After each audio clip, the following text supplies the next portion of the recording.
missing? Hello and welcome to Opportunity Home San Antonio's Operations Real Estate Committee meeting. This meeting will be recorded in its entirety. A reminder to turn on your microphone to speak into it. The red light will turn on when the microphone is active. I will now begin roll call. Chair Gabriel Lopez. Present. Vice Chair Gilbert Casillas. Here. Commissioner Dalia Contreras. Here. Commissioner Estrellita Garcia Diaz. Here.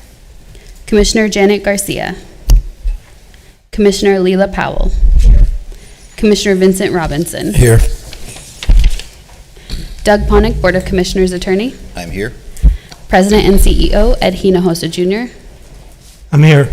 We also have an interpreter located in the back of the boardroom should you need their assistance. You may now call the meeting to order. Thank you. The Board of Commissioners or its committee may hold a closed meeting pursuant to Texas Government Code 551.071-076 for consultation concerning attorney-client matters, real estate, litigation, personnel, and security matters. The Board or committee reserves the right to enter into closed meeting at any time during the course of the meeting. I understand we have no citizens to be heard. That is correct.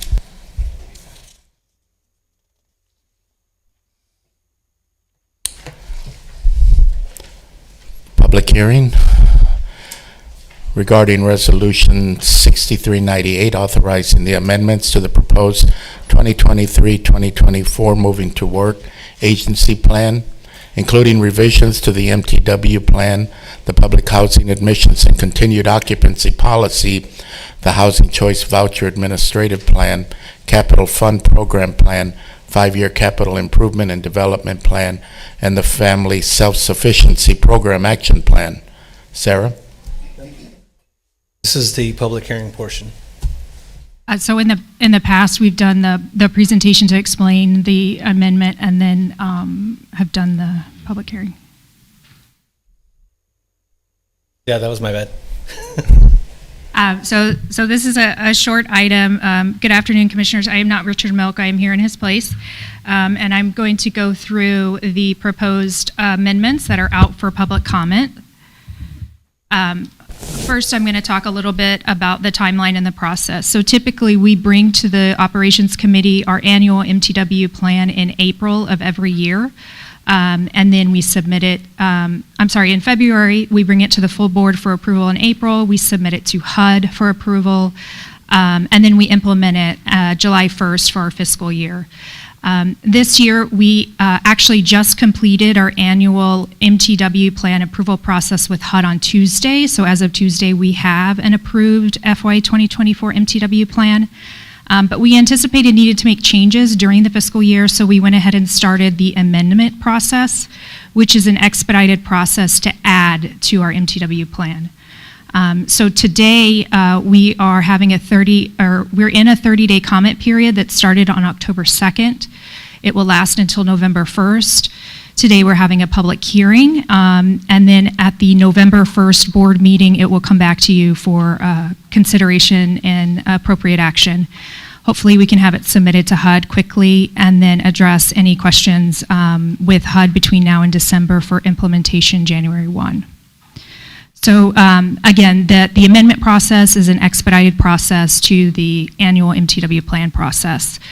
So our proposed amendments, we already have a moving to work activity under FY 2011-1E. We've had this activity since 2011, and it reflects our organization's broader use of funds authority that's authorized through Attachment D of our MTW agreement. So this is the part of our MTW agreement that says we can use our funds in local non-traditional ways. We have typically used that for development activity, expansion and preservation of affordable housing. And what the proposed amendments that are before you today is to expand the use under that activity to also include a second category, which is called service provision only. We'd like to rename the activity to reflect the addition of that use category that's authorized under our agreement, and then add a metric to make sure that we are able to report back to the public, to the board, to HUD, how many households that are low income, 80% and below, that we're able to serve through that use category. So our next steps, as I mentioned before, with the approval of the committee, we'll bring it back to the full board for consideration and approval, submit it to HUD, and then hopefully be able to implement the amendment to our current FY 2024 approved plan by January 1st. We are in the public comment period, as I said. Public comments can be emailed, mailed. We also have an online survey that allows for open responses on any part of the plan as well, and that'll be open until November 1st. Are there any questions? Okay. I do have a question. Yes, ma'am. So looking at the documentation submitted, I'm looking at page 3 of 7 on our packet. It seems to me that the change here is to just clarify that with regard to our Beacon Communities units, that we can provide service only, and that would be a reporting category that we would track. Is that accurate, or are there other places where we would be providing service only? This would allow us to do other places for service only, and that would be allocated, those funds would be allocated through our annual budget process, and so that would come to you through the budget process, and whatever is approved in the budget is what would fall under that service use only category. And do we have partners at this time that we would anticipate working with under the service provision only category? Yes, I believe there are discussions with some partners, but none of it has been finalized, and it's still in that negotiation phase. All right, thank you.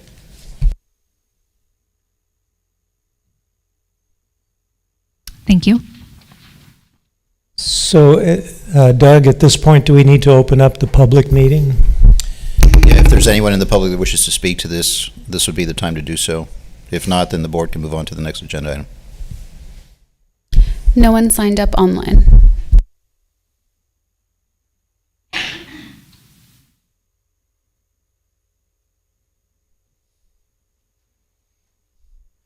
Next item, we have the Strategic Housing Implementation Plan, SHIP, update by Veronica Gonzalez, Assistant Director for Neighborhood and Housing Services for the City of San Antonio.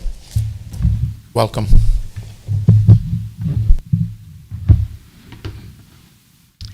Hello, good afternoon, Chair and board members. I'm Veronica Gonzalez, Assistant Director with our Neighborhood and Housing Services Department. This afternoon, we have a briefing on the Strategic Housing Implementation Plan. As we approach our third year of implementing the SHIP, we have a lot of great items to cover, and I'm very pleased to share this space with our partners here at Opportunity Home. In this briefing, I'll cover a quick SHIP recap, how we're doing on our production and preservation goals, and update on a few key items.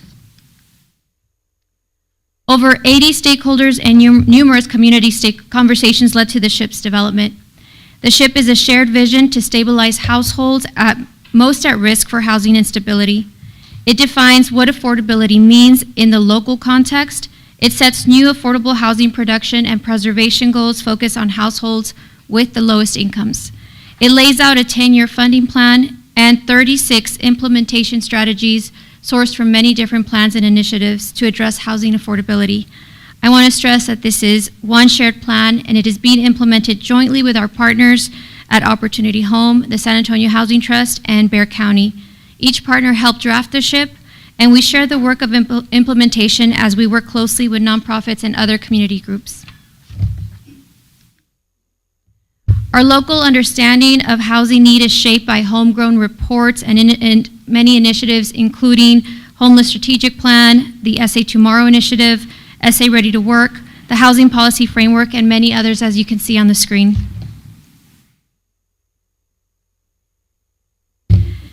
This definition of affordability was adopted by the City of San Antonio, Opportunity Home, and the San Antonio Housing Trust with the adoption of the SHIP. This is the first time the city and county have agreed to one common definition of affordability. The definition has been even incorporated in our UDC, which is our Unified Development Code. For a unit to be considered affordable, it needs to be income restricted, cannot cause a family to be cost burdened. That means paying more than 30% of their gross income towards their budget, and have an affordability period. At the heart of this definition is that affordable housing means a place to live that is affordable so that when the rent or mortgage is made, money is left over for necessities like food, transportation, healthcare, and all that contributes to one's quality of life and socioeconomic mobility. Countywide, there are 95,000 households that do not have housing options that meet their needs or budget. These are cost-burdened households, most at risk by income and occupancy type on the screen. Broadly, you can see that renters make up slightly more than half of this need. The SHIP focuses on assisting the 95,000 households in our community that are most at risk of housing instability. There are different pathways to meet the need. Producing affordable housing is just one way to meet this need.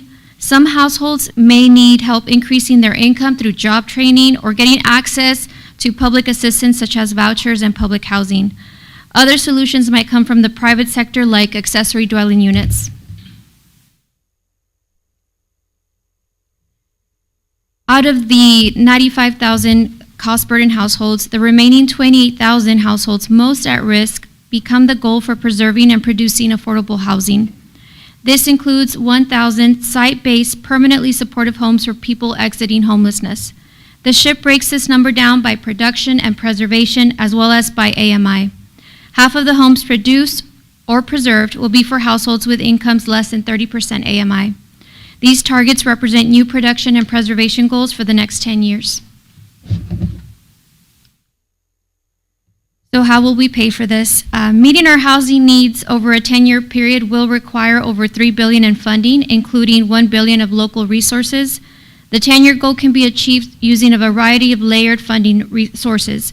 Approximately $1 billion over the 10-year plan will be used to leverage $2.3 billion in funding, and that includes the $150 million affordable housing bond.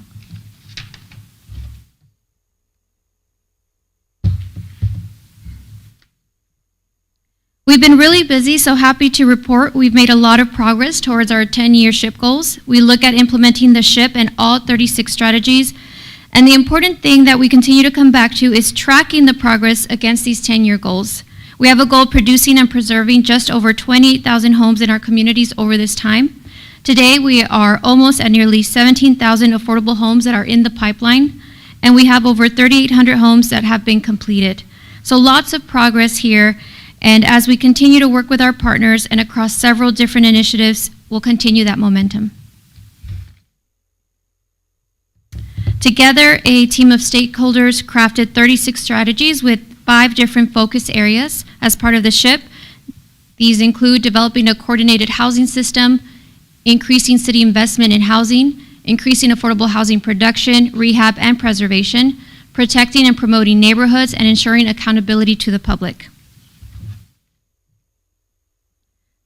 As I mentioned earlier, to get to our 10-year target goals, we are working through various strategies as outlined in the SHIP. The City of San Antonio has a role in all 36 strategies and is the lead partner on 32 of them. These strategies address housing affordability holistically and acknowledge stable housing is more than just building and preserving homes. So we have a few items that have already been completed to address housing affordability. This includes our city fee waiver program, which was revised 2 years ago to be in alignment with the SHIP. So we continue to look at other initiatives that we are working on, and I have an update on some of these in the next slides.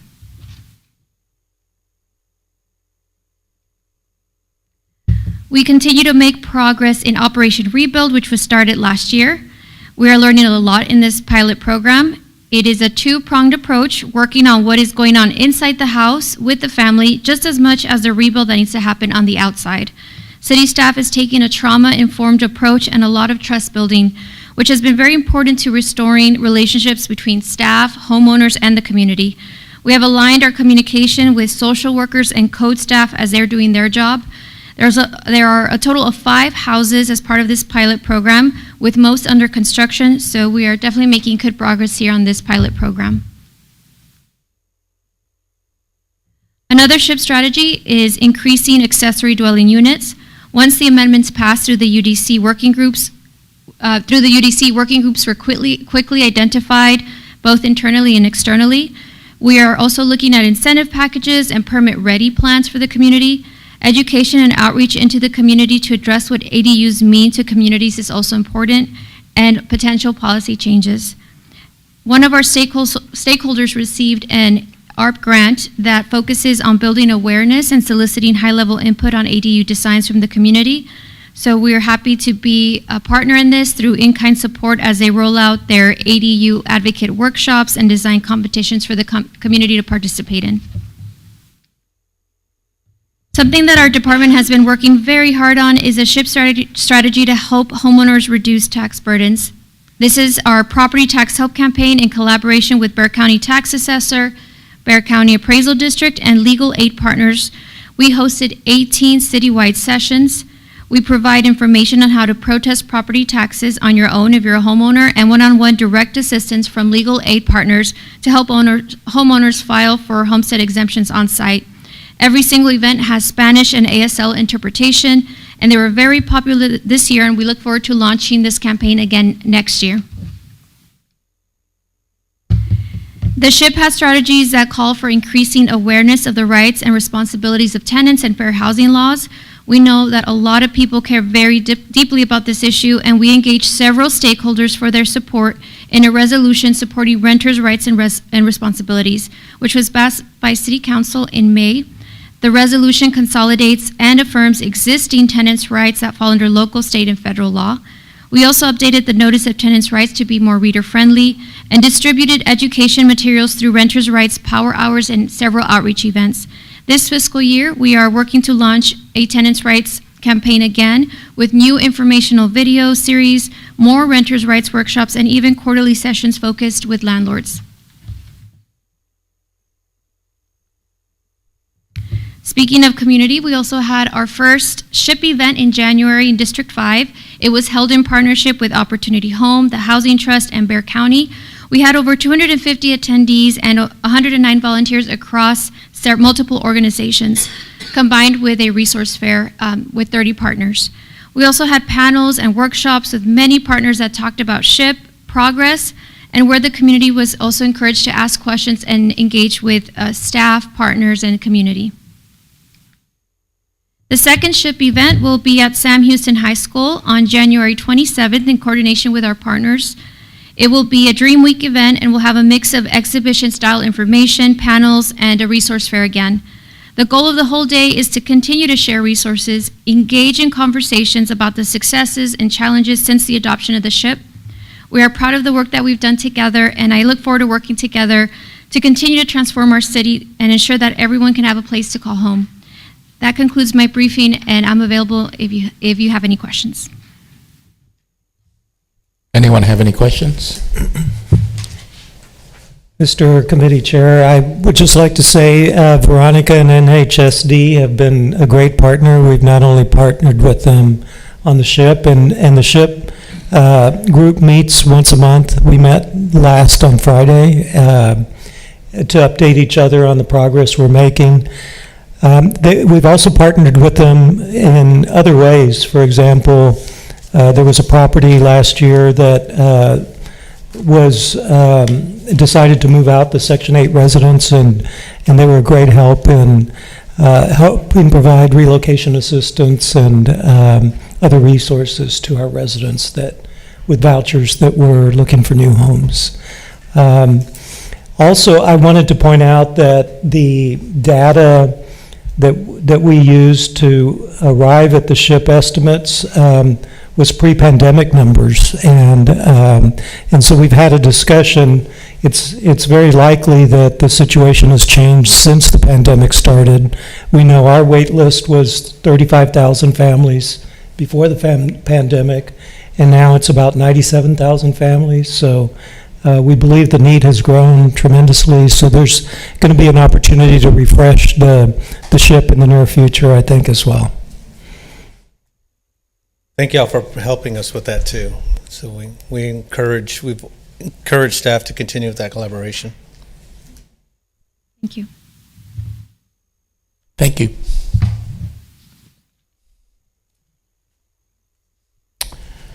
Go on to our individual items. Item 5. Sarah, you'll be making another presentation.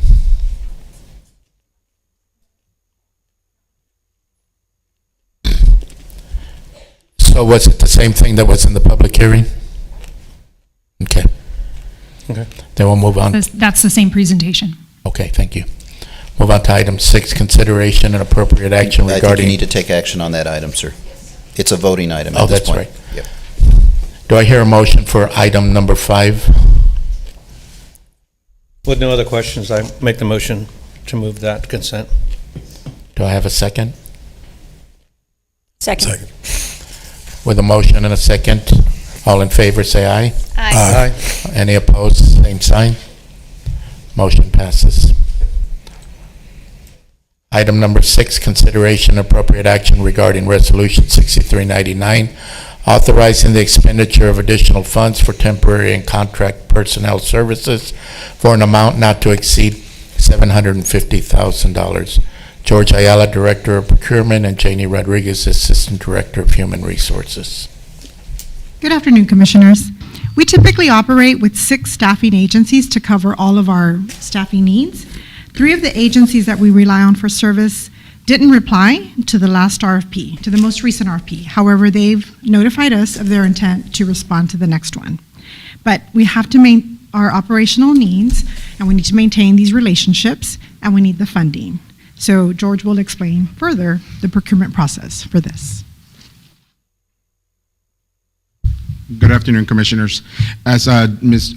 Cheney explained, we are asking for additional funds for a contract that was originally awarded on October 4th, 2018, which was Resolution 5841, which authorized the award of seven contracts for temporary and contract personnel for a period of 1 year with the option to renew for 4 additional terms.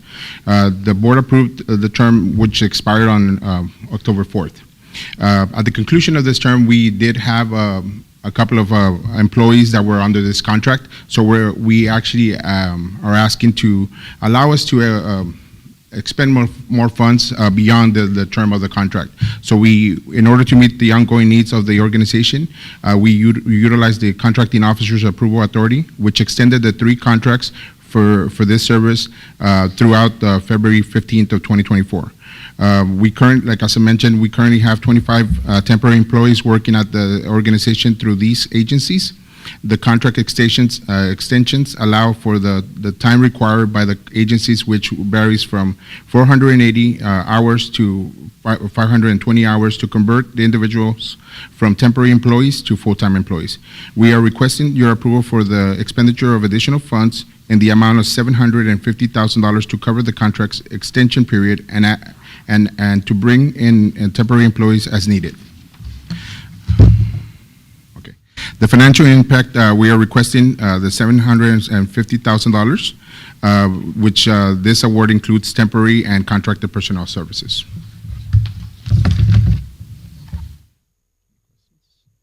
Is it $750 for the next year?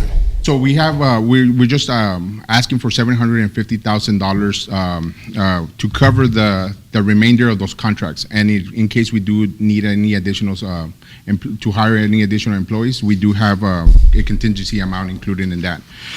We anticipate that amount won't be larger than $480,000. However, we do, in case we do have a need, or any employees have to come in under contract, we do ask for those additional funds. Okay. Just to make sure I understand, so it wasn't as if we didn't plan appropriately, we just need additional. Yeah, so what happens is because of the contracted terms, so every temp agency has certain terms that we have to follow. So like in order for us to convert employees from a temporary status to a full-time status, we do have to meet a certain amount of hours that they have to be employed. So because of the timing that they were hired, that extended us past that term. And because of the fact that they weren't able to propose something else in the last RFP, that's why we have to extend that current contract that we have with them. So it's because of the timing that when they were hired, the employees were hired. and most of them are, I believe they're within 200 hours of completing the contract. If we don't extend that contract, we do have to pay like a conversion fee that we have to pay, and it's a lump sum, or it's the remaining amount of their contract. Okay. Chair, I have a quick question. These 750,000, is that at all offset by savings in a full-time permanent position? Because we had anticipated that some of these workers would have moved into that category by this time? So this particular amount, it is budgeted for salaries. However, the temp employees are utilized as a way of analyzing if the employee is going to be a good fit with our agency. You did say that it ended October 4th, correct? Was that the end of the contract? Yes, sir. So Should we be approving another year contract since they could, or is it automatically additional 4 years? So we actually limited on the amount of time that we can approve. So that's why we extended it only until February of next year. We are anticipating releasing a new RFP that would allow us to bring some of these agencies that weren't able to respond on board for the next term. When are we doing that? As soon as possible, ma'am. Okay. Any further questions? If no further questions, entertain a motion for resolution 6399. So moved. I second. All right, I have a motion and a second. All in favor, say aye. Aye. Aye. Opposed, same sign. Motion passes. Thank you. Item number 7, consideration and appropriate action regarding Resolution 6400, authorizing the award of contracts for architectural engineering and forensic consulting services to Able City LLC, AG Associate Architects, Alamo Architects Incorporated, Durand Hollis Rupi, KCI Technologies Incorporated, Madeline Ann Slay Architecture LLC, DBA Slay Architecture, Sprinkle Company Architects LLC, and Terracon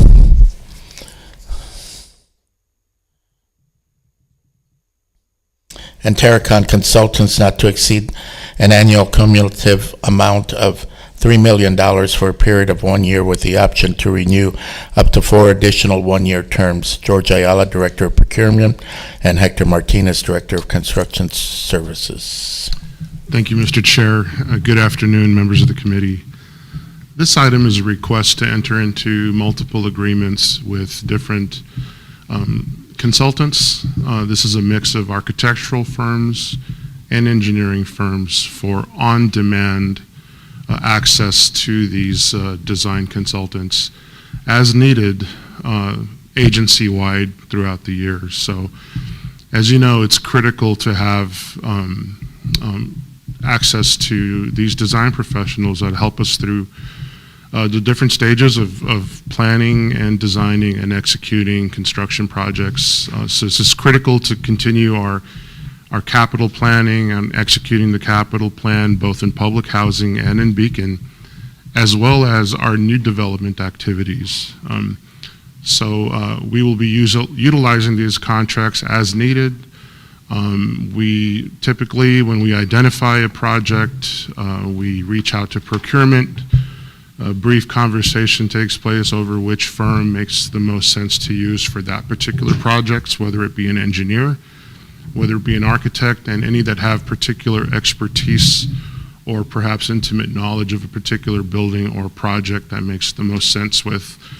So what we'll then do is we'll enter into a master services agreement for the year with these firms, and we will use those master service agreements upon which to execute different schedules as needed throughout the year. So this is a really critical piece to allow us to have these design professionals to be with us along the way as we execute our capital improvement plans. If there's no questions on that, I'll turn this over to George to discuss the procurement. Yes, ma'am. It is a procurement question, just to get a sense of, it looks like in practice, typically we do end up, or do we end up with using this suite of services for 5 years? Do we typically renew? Have we in the past? Yes, ma'am. So typically we do, most agencies that do have a multi-year contracts. These contracts are usually done a maximum of 5 years. Historically here at Opportunity Home, we do utilize the 1+4 option. But yes, we do renew on a yearly basis if the vendors have performed to our satisfaction. And can you just describe briefly the process that got us to this list of architects and engineers and other consultants? Yes. So on April 20th of this year, Opportunity Home issued a request for qualifications for architectural, engineering, and forensic consulting services, which closed on May 19th. This RFP was solicited in multiple websites. It was also directly solicited through our procurement platform to 899 vendors, after which 10 vendors responded. One was deemed non-responsive, and this particular solicitation was evaluated on relevant experience, competency, project approach, financial ability, and the strength of Section 3 and Swing B plans. And that's how we came up with the recommendation to award these 8 particular companies. As far as the financial impact, this recommendation is for not to exceed a $3 million amount, which will covers architectural, engineering, and forensic consulting services, and will amend and supplement Resolution 6365, and those awards made within the President and CEO's expanded authority.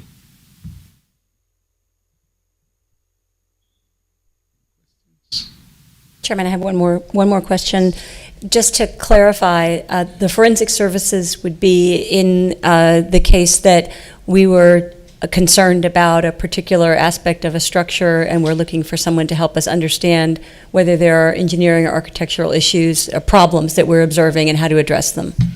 Yeah, fortunately it's not been used often historically in my experience, but the forensic engineering is important if we happen to have a particular building system that fails for whatever reason, and having that forensic contract in place is important for the discovery, for potential liability purposes, and that's why we have it on there. Again, we've rarely, I can think of maybe once or twice we've needed that sort of service. Thank you.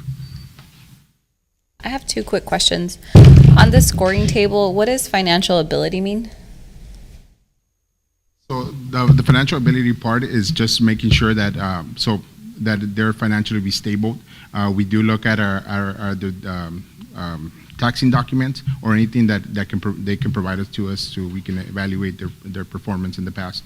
We also take into consideration any lawsuits that have risen from their work with prior agencies as well.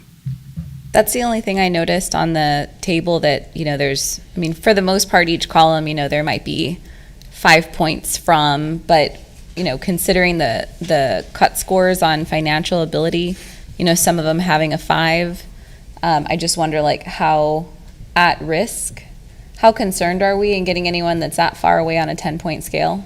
Well, so typically we weigh our scales a little bit differently, depending on the recommendations from the department. In this case, we don't see that it might not be that they are at risk. It's just the information that they provided for us to evaluate. But most of these firms have already performed with us and have a good reputation with us as well. Okay.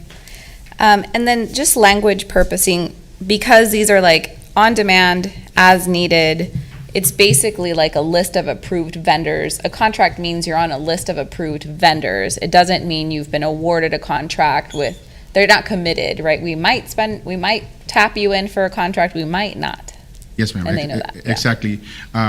Historically, Opportunity Home has utilized the not to exceed amount, so that kind of gives the feeling that you actually been awarded a contract, but it does not. That's just more for educational purposes, and so you all can make a decision. But it's not guaranteeing any amount to any of our vendors. And we don't pay retainer fees or anything like that with these folks, right? Okay, thank you.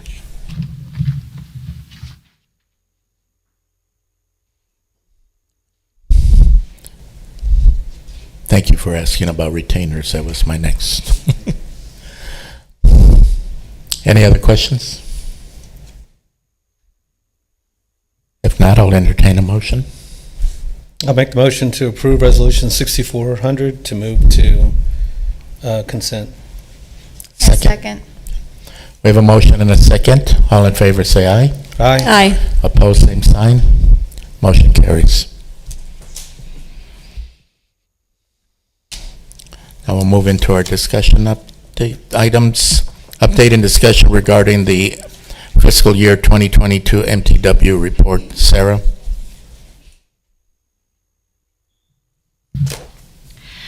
Good afternoon. This is our fiscal year 2023 MTW report. So as I mentioned earlier, every year we submit our annual moving to work plan. Also, every year we submit a report that's the companion to that plan. And so what I'd like to do is just share some highlights from this year's report. But before I do that, I want to remind us of our moving to work designation, what it means, and then get into the report. The moving to work designation allows us to achieve our mission, which is improving the lives of our residents by providing quality, affordable housing and building sustainable, thriving communities in ways that are different than other public housing authorities. We have an MTW toolbox that includes regulatory waivers, which are, for the most part, deal with our public housing and voucher programs, and we are able to waive the specific regulations in our attachment C of our agreement. And then we have our funding fungibility, which, again, that's how we use our funds. It is a part of our annual budget process, and so you'll see that piece come to you as part of the budget process. So this graphic just shows where our sources of funds come from, and then our annual budget process, and then our uses of funds. And so this kind of digs into that fungibility a little bit more. We have to use our MTW status to achieve 3 statutory objectives. The first is cost efficiency and effectiveness.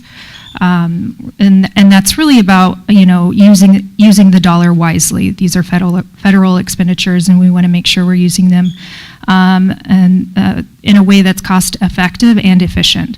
Housing choice, increasing housing choices for low-income families. This could be geographic choice. It could be choice of program, and even having a choice to have a home in one of our programs, and then self-sufficiency. And the statutory language is really narrow and really focuses on incentivizing families with children where the head of household is working, seeking work, or preparing to work. I will say at the organization we've taken a broader approach to that because half of the households we serve do not fall into those specific categories. So it's really about housing stability and making sure that we're providing services in a way that helps our families thrive where they're at. So this year our MTW report was submitted on time on September 30th, and it covers our fiscal year. So that's July 1st through June 30th, 2023. The way the process works is every year during our summer months, we, in policy and planning, facilitate in-year review meetings with all of our colleagues on our MTW activities. We gather data, we put it into a prescribed form called the Form 5900, and then we submit it to HUD. We'll probably hear back from HUD in a year when they accept the report. And some overview of some of the key general operating information that's included in the report. One of our statutory requirements is to serve substantially the same number of households as we would have if we were not moving to work. And so this year we came in at 97%. 98% of the households we're serving in public housing and assisted housing programs are at the very low income level. That's 50% AMI.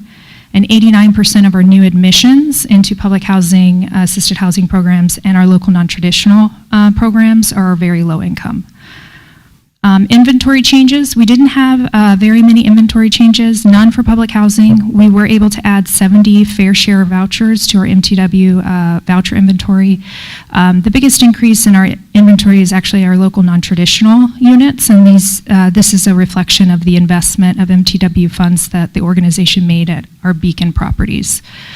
Other operating stats, as mentioned earlier in the meeting, we have about 97,000 on our wait list, and we spent about $11 million in public housing capital expenditures. An overview of our regulatory waivers. So this is that first tool in our toolbox, and these are all waivers that allow us to do things outside the regular public housing and Section 8 rules. Just to provide a high-level overview, we have and the graph on there is showing the color is which statutory objective that activity is geared towards.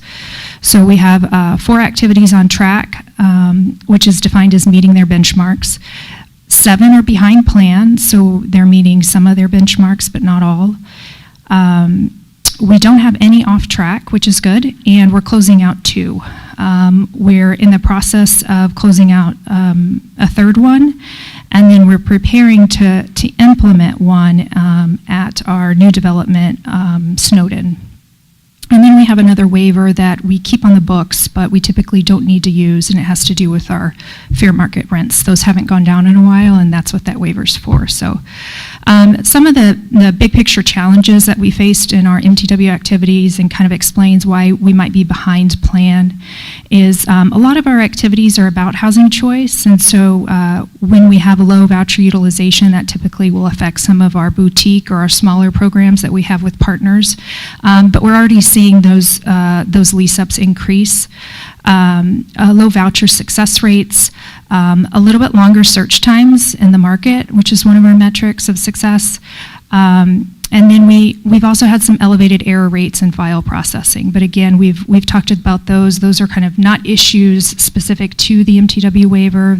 They're operational issues that kind of were born out of the pandemic, and we're in recovery, and we're starting to see those metrics turn in the right direction. Let's see, I think that's it. Overview of the use of funds. So we spent 21 million on preservation efforts, about 57%, a little less than 13 million to cover operations, near 3 million for expansion efforts, and then 370,000 for income-based redevelopment. So this is going to be redevelopment at our existing public housing properties, some of the efforts that go into that. And those are listed to the right. Our next steps, like I said, we did submit this to HUD. We anticipate acceptance approval of the report in June 2024. And we're already using what we learned as part of this process to feed it into our FY 2025 planning process. So that's what's kicking off right now. We want to make sure we continue to incorporate resident feedback from our strategic plan surveys into the annual planning process. Ensure that we're responsive and supportive of implementation of the new HOTMA changes. So there's a lot of other regulatory changes coming down the pipeline that have nothing to do with MTW, but because we have MTW, we have an opportunity to make sure that they work for our residents and our staff, and coordinating with internal departments on getting that plan submitted to HUD in April. Are there any questions? Surprisingly, I have a question. I'm curious. With one of my other hats on, I work with the Continuum of Care on their board, and there are technical assistance funds available that we've used at the CFC to retain HUD-approved consultants. Do we have any opportunities like that, or do we ever need to, or have we availed ourselves of assistance that HUD provides to develop strategies related to any of the programs that they mandate or offer? I know we have been offered technical assistance from HUD in specific instances in the past, and in some cases we've used them. We tend to have an expertise level because of the size of the organization we have that's a little bit higher than some of the other housing authorities.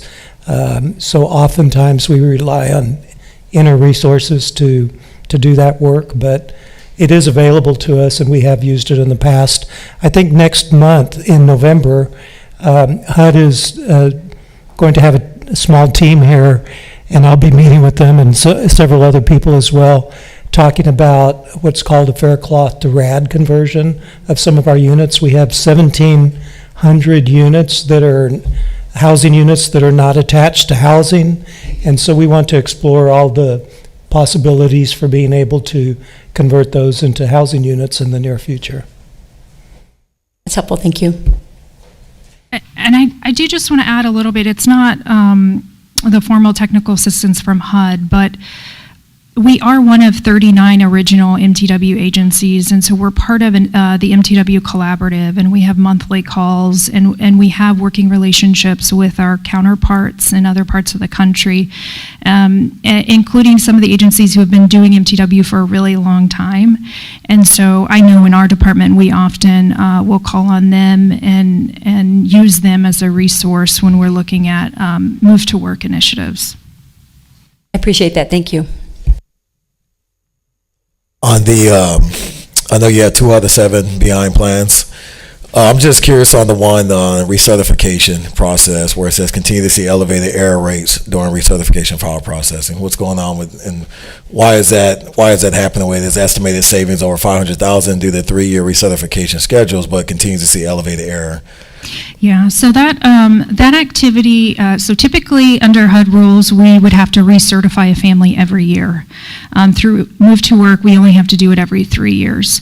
During the pandemic, we experienced a lot of turnover, and I believe operations will correct me if I'm wrong, it takes about 6 months to get a staff person up and running, at least 6 months to process recertifications. It's a lot of paperwork.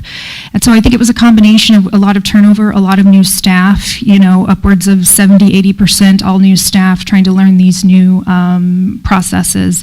But they have put in, they've implemented some quality controls, and they're continuing to monitor that to make sure we can get back on the right track. And in addition, we were behind on our recertifications, so there was a balancing act in terms of getting folks recertified in a timely manner and doing it error-free. And so there was a fine balance there that staff were trying to strike to make sure we were getting people recertified, getting their vouchers out so they could go search for housing. So I anticipate that number to continue to go down now that we're kind of fully staffed up and we have some protocols in place. Thank you. Mm-hmm. Any other questions? Thank you, sir. Update and discussion regarding a decade of demographics. Sarah? All right. So this is a really exciting presentation. We're going to share some initial observations, and the purpose is to make sure that we get plenty of feedback from you all. If you have questions as I go, I welcome them. I'll take them at the end as well. Again, we've been tracking demographics for quite a while now, and so we wanted to bring you some initial observations. So I'll provide a little bit of background on how we got to where we are today. We'll go through some of our demographic trends, we'll look at some geographic distributions, and then finally we'll look at mobility patterns. So how did we get here? In 2010, the organization, 2010 to 2012, the organization started really looking at our current data and wondering how we can leverage it to develop a better understanding of the residents that we serve, their needs. And we wanted to look at this information and produce better information to enable us to effectively collaborate with other organizations to accomplish our goals. So we started tracking this data really with the intent that we wanted to track it over a long period of time and use it for long-term planning and strategic planning. So we started capturing the data. We produced a few static reports in the beginning, but what we realized is by the time we got those reports out, it was already untimely. So we switched to trying to push something out monthly internally for our key staff so that our CDI folks could go out, our resident services folks could go out and talk with partners and say, okay, these are the demographics of the people that we serve at this property, right? We we wanted to empower them and enable them to use demographic information to kind of develop partnerships on the ground. And so here we are today, 2023. For most of our key data points, we have a decade of data. So we've got some trend data to look at, which is really exciting. And we're just now trying to wrap our arms around a lot of the trends that we're seeing. And then in the future, we definitely want to mature our data work, automate the processing in the warehouse, and maybe bring some more advanced, mature visualization tools that are self-service to folks. So this is a typical slide. This is the story we typically tell when we talk about the residents that we serve in our public housing and voucher programs. And so I want to dig a little bit into this. And you know, the question is, has this changed over the last 10 years? And the answer is yes and no. So when we look at these data points, these same data points from 2014 to current, and I'm going to start with income. Here we see that the typical income today is $11,000 for our residents. It's only increased by about $530 since 2014. And I have a decade trend line there. It's kind of like a little spark line. So in the beginning of the decade, it's declining, flattens out, and then we start to see it increase. But when you break down, you know, what kind of income is making up that 11,000 income, you start to see a slightly different story. 52% of our households are on fixed income. So this is going to be Social Security, SSI, pension. This is about 8,700 households right now, and that trend line looks different than our households who have earnings. So this is wages, which is about 5,300 households, and they make up 32% of our households. So what are the demographics of those households who are making $11,000 a year? 94% of them are single-headed. Half of them are single-member households on fixed income, and then the other half are single-headed households with children. And that number's been going up. It hasn't gone up as a proportion all that much, but there is a steady trend line up. Where we see some of the most interesting and largest changes is the number of households with children as a proportion of all the households we serve. And that's dropped by almost 8%. And correspondingly, our household size has dropped by 0.2%. 0.2% isn't a large number, but for household size, that's pretty significant. So I want to dig into this first row just a little bit to try to unpack it. And this kind of demonstrates why we're still trying to wrap our arms around what we're seeing in this data. So on the screen, you'll see a population pyramid for Bexar County. And what a population pyramid does is it shows you the people in the population in the area broken down by age group and by sex. So the male is going to be on the left and the female on the right. And I'm going to overlay Opportunity Homes' current population pyramid, and you can notice some differences right away.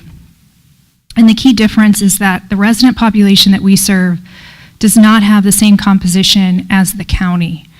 The county's pyramid is very mirrored, right? Male and female are proportional. And then when we add Opportunity Home, we see that our population, male-female, is not mirrored. We serve a lot more proportionally female adults than males. But what about our population? You know, how has it changed from 2012 to 2023? And here we're overlaying those 2 years just for our population. And I want to walk through some initial observations. The first, the majority of adults continues to be female. That hasn't changed. We are serving a higher proportion of older adults, 60 years and older. We're serving a higher proportion of females who are 35 to 44, but a lower proportion who are 25 to 34. And then finally, we're serving a lower proportion of 0 to 14-year-olds, especially our 0 to 5 and 5 to 9-year-olds. I can't tell you why. You know, we can talk about the demographics locally and how that might be impacting who we're serving. But right now, we're kind of just in that phase of observing kind of what has changed and what hasn't changed, what's been consistent throughout the last decade. Is it safe to, do you want us to wait till the end or jump in? I would welcome questions as we go. It makes me wonder, like, because this is a year over year, like a decade compared to itself versus Opportunity Home in the county. If we looked at this against the county, would we see similar? I know other demographic data is showing lower birth rates and things like that. So some of this same causation might be there. Yeah, you're absolutely right.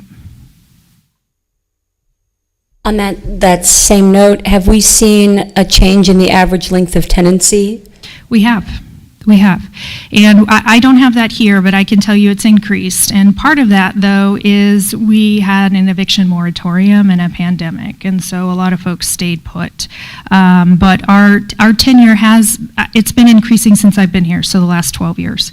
The average and the median tenure has been increasing. When you break that down by kind of different household types, that story looks a little bit different.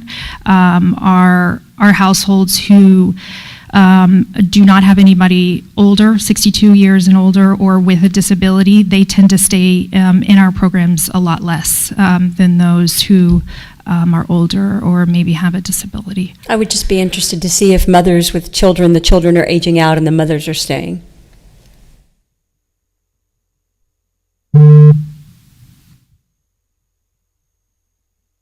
That is great feedback.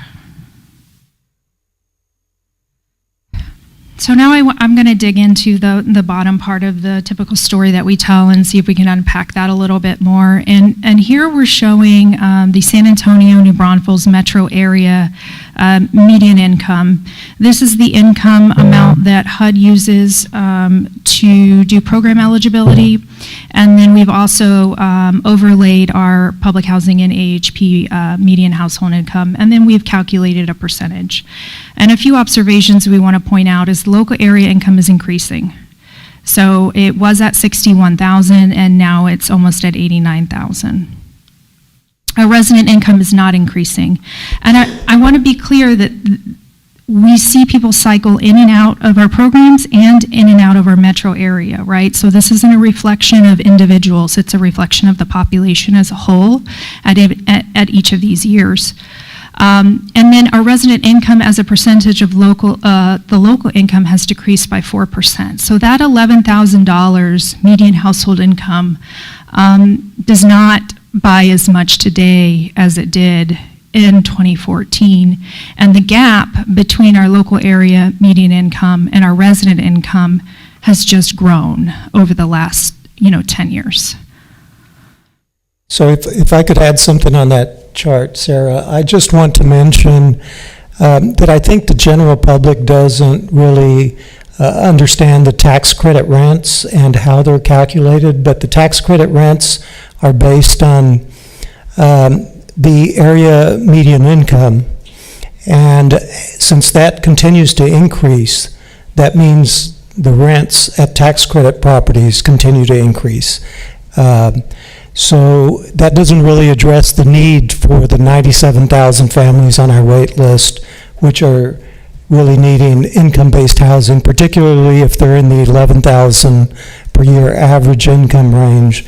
They're never going to be able to afford a rent that's based on a 30% flat rent. So the TDHCA, the tax credit rents are basically flat rents based on the area median income. So I just wanted to mention that as an aside. One question I have about this graph is if we think about this data and overlay, knowing that PH, our dark blue, half of them or over half are on a fixed income. Looking on the other side, San Antonio, New Braunfels Metro, how many of those folks are on a fixed income? And I'm just trying to figure out, are we comparing, obviously it's hard to say we're comparing apples to apples, right? But that's basically what I'm asking. No, that's a good point. We can look into that. We do break it down a little bit more to your point about fixed income. And back in 2014, 2015, we established what we call income profiles. So if a household has wages, we're gonna put them in an earned income profile. If they don't have wages, but they're on fixed income, we're going to put them in the fixed income profile. And then our unearned income households are households who may be receiving child support, TANF, other contributions, and we put those in a profile. And here we can start to see some of the nuances, right? When we break down the median household income of our households by these buckets, we see that earned income households in the same time period have had a 25% increase in their median household income, or about $4,000. Our fixed income have experienced about 12% increase, about $1,200, and that's really going to overlay, with our cost of living increases that come through those programs, Social Security and SSI. And our unearned income households have experienced a decrease by 24%. And what's interesting about this is I couldn't wrap my head around why the unearned income might have lost. And when I talked with my colleagues who are working with residents every day, one of the things they said was, we have a pandemic, people are losing jobs, that child support may not be there. We know we have single-headed households, 94% of them are, 84% of single-headed of households with single heads with children are female. And then we also had a conversation about that benefits cliff. And when you're in a pandemic or you're trying to make ends meet, you may pick up a second job, and then all of a sudden you make more money than the program allows you to make. So maybe you're not receiving TANF anymore. So we definitely want to dig in and see if we can't discern any kind of pinpoints in the data to see why that drop is the way it is in this graph. I do want to make a comment about the income-based rent to area medium income rent. I know that somebody was looking into moving into a tax credit property and lived in housing. They were paying like $250 a month and wanted to move into a tax credit property, and that 30% was like $760. So that's why a lot of our people wouldn't be able to move into something nicer, because going from 200 to 700 is just not feasible. So just kind of let them know the kind of what the difference is and with the AMI and the income base. Absolutely, yes, thank you. So we're going to shift gears a little bit and look at some maps. And the first series of maps we're going to look at is our current property inventory, so what we have on the ground right now. But we've put it on a map by a year built in total units, and then we've broken it out by groups of decades. And so the first observation we just want to call to your attention is that our largest multifamily communities are also some of our oldest. So the larger the circle, the more units are at that site, and then the colors are the different portfolios we have, so Beacon, partnerships, and public housing. And as we progress through our decades, we start to see some shifts, right? So distribution of our unit inventory is still mainly staying within Loop 410, but we see some smaller properties popping up outside Loop 410 during the 80s and 90s. By the 2000s, that distribution, we're seeing more, but the extent of it is still very similar. By the 2010s, again, the extent of it is very similar. We see some outliers, but for the most part, it looks the same. But by the 2020s, we see a lot more properties down to the south, west, and east. But we don't really see a whole lot of inventory in the north and northeast.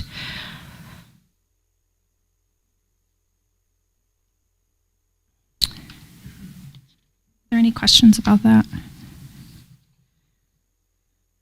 So now we want to get into our voucher distribution trends. And one of the things that I often hear is that we forget that vouchers can move. They're not property-based, right? And so one of the things we wanted to see is from 2017 to now, when we're just looking at the number of vouchers utilized by census tract, how is that changing over the years? So here we have 2017. The lightest color is going to be 50 or less vouchers. The darkest color is going to be, I think, over 300 vouchers.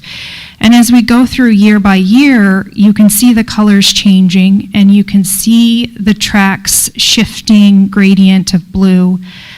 All to say that there's movement. The vouchers aren't fixed, although there are some areas of town where we consistently see a higher number of vouchers than other parts, and those are around our main arteries, Loop 410, and some of the,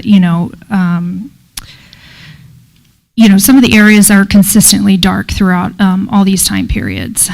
So what we did is we kind of wanted to understand the numbers a little bit more. So we ran the math, and this map is showing the grays. So the darker the gray, we've seen 50 vouchers or more decrease over this time span. And so that's a decreasing trend in voucher utilization inside Loop 410 and in other pockets outside Loop 410.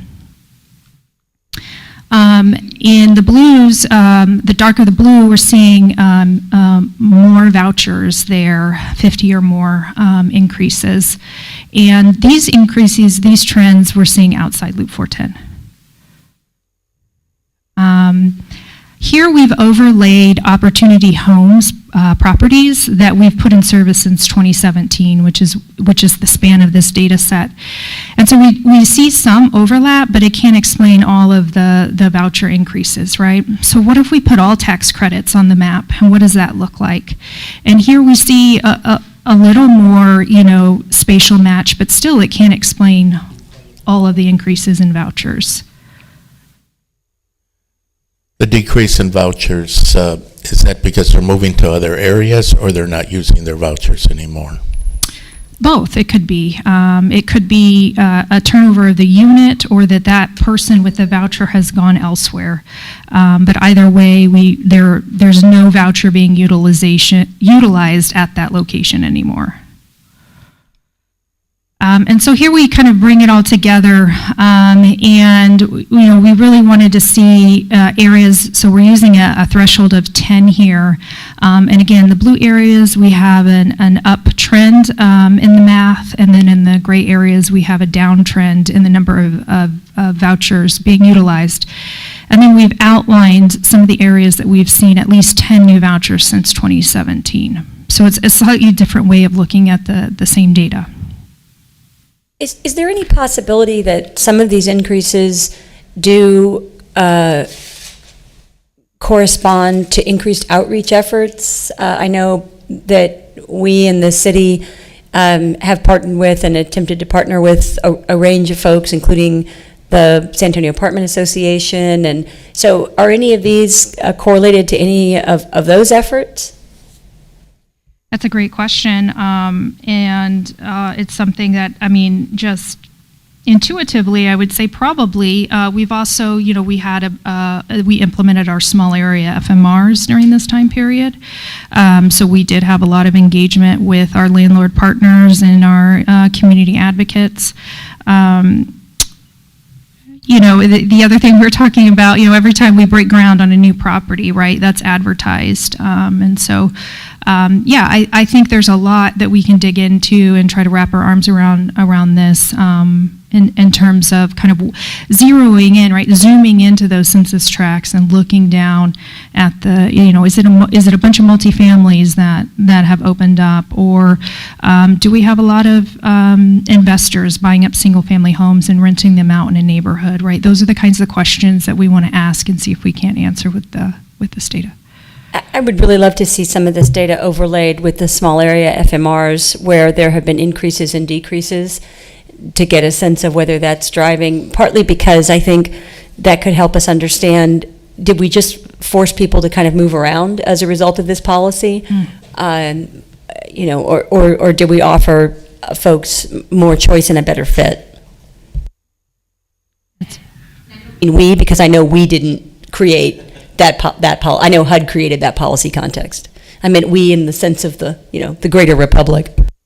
Yes, and you bring up a good point, right? When we're able to look at data at this scale and over this period, a long period of time, we can start to see some of the systems at play, whether they're HUD policies, they're state policies where the tax credits go, decisions that are made by, our local partners, and other systems that we know impact the housing system, the education system, the transportation system, right? We can start to see a semblance of a puzzle maybe coming together.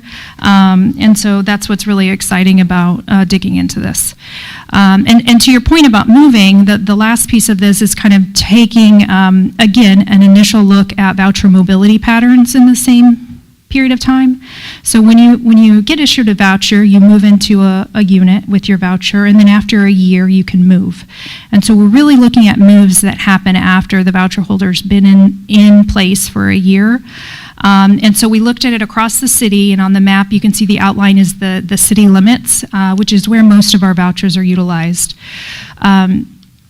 We were able to analyze over 9,000 moves across the city, and this map looks a mess, but we wanted to show it because each of those lines is an individual household move. So what we did is we broke it down by year, and then just like you can calculate an average or a median with numbers, we can do that with lines on a map. And so that green line is showing a typical move in the last part of 2017 was to the northeast, and it was 4 to 5 miles. After 2017, the typical move changed directions to the west, and then during kind of the pre-pandemic, pandemic, and kind of 2021, which I guess we were still in the pandemic, we see it shift north. And then more recently, we've seen that shift to the southeast. And we don't know why, and we really want to dig in and figure out, just like when you calculate an average and a median, it doesn't represent everybody, right? It represents the middle. So we want to see what's going on there, but over time, we've seen slightly longer moves. So that distance has increased from about 4 to 5 to now we're seeing 5 to 6. I suspect it's going to track land prices. Land got more affordable going south and east than north. Sarah, do you recall what year we adopted the small area FMRs? Okay, so in 2019 is when that activity started, and we started with a 2-tier system. Basically, the north and the south were each 2 tiers, and then after a year in 2020, it was a rolling implementation. So it's going to be during that 2019, 2020, and 21 period where we rolled out and we went from 2 tiers to 10 tiers, and then really got into our 3rd year of established 10 tiers or groupings, and then setting payment standards accordingly. And we provide a table here. So again, we're using fiscal year data, so that 2017 and 2023 line is only half year. So we'll monitor this through the next 6 months. We set our payment standards typically January 1st, so we wanted to keep these lines kind of consistent with when those might change, to try to make sure that wasn't messing up some of the averaging. But again, there were a lot more moves pre-pandemic than there were during the pandemic. So, we were looking at about 1,700 in 2018, and then in 2022, it was only 1,400. And so we'll continue to look at this data and see what else we can uncover and continue to track it. And looking ahead, again, we want to continue learning and exploring this data. We want it to inform how we can improve our services and programs. And we really want to enable, us as an organization to have conversations with other organizations and institutions about system-level challenges and opportunities.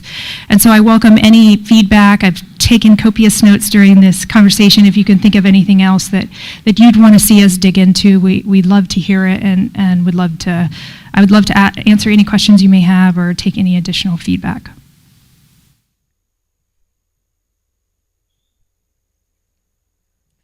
Do y'all ever survey the voucher holders on why they move or where they move and why? Yeah, so that is an effort that I'm hoping we can figure out how to pick back up as part of our MTW activity. We initially, pre-pandemic, were asking folks, when they came in to the office, we were trying to make it easy for them, right? So when they came in to fill out that final paperwork to get their tenancy approval, right then we were having them, fill out a short survey on an iPad to make it easy so we can collect that information and report it. Are you moving to a neighborhood of your choice? What is it about the neighborhood? Then we had the pandemic and we kind of had to shift gears, and we haven't been able to deploy that since, but we have been talking internally about how do we get that going again. We do have some questions on our strategic plan survey that talk about housing choice and talk about proximity to different assets. And so we can dig into that a little bit, but I think at the end of the day, if we want to know more about why the households that you saw moved, we really need to go and ask them. And so I'm hoping we can figure out how to do that either in partnership with the university, or we're actually working with Dr. Potter at UTSA to try to figure out how we can work together on some projects using some of this data, as well as his new housing policy research efforts.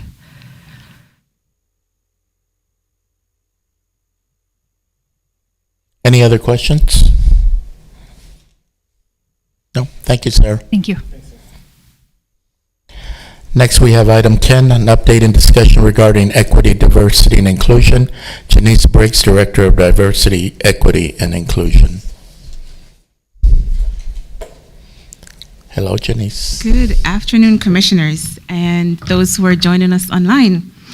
I am Dr. Janice Briggs, and I am the Director of Equity, Diversity, and Inclusion here at Opportunity Home. I've been here a little over a year, and so I am here to share with you some of the work that we have collaboratively accomplished as an organization around equity. So to start off, I just want to define a few terms. Housing justice. It is both a process and an outcome of creating a housing system where housing is recognized as a fundamental human right and a public good, ensuring that everyone has access to affordable and dignified housing. And for us here at Opportunity Home, equity means delivering our services in a way that results in fair and equal outcomes. Equity ensures that systems and rules, including policies, programs, activities, do not create unfair results.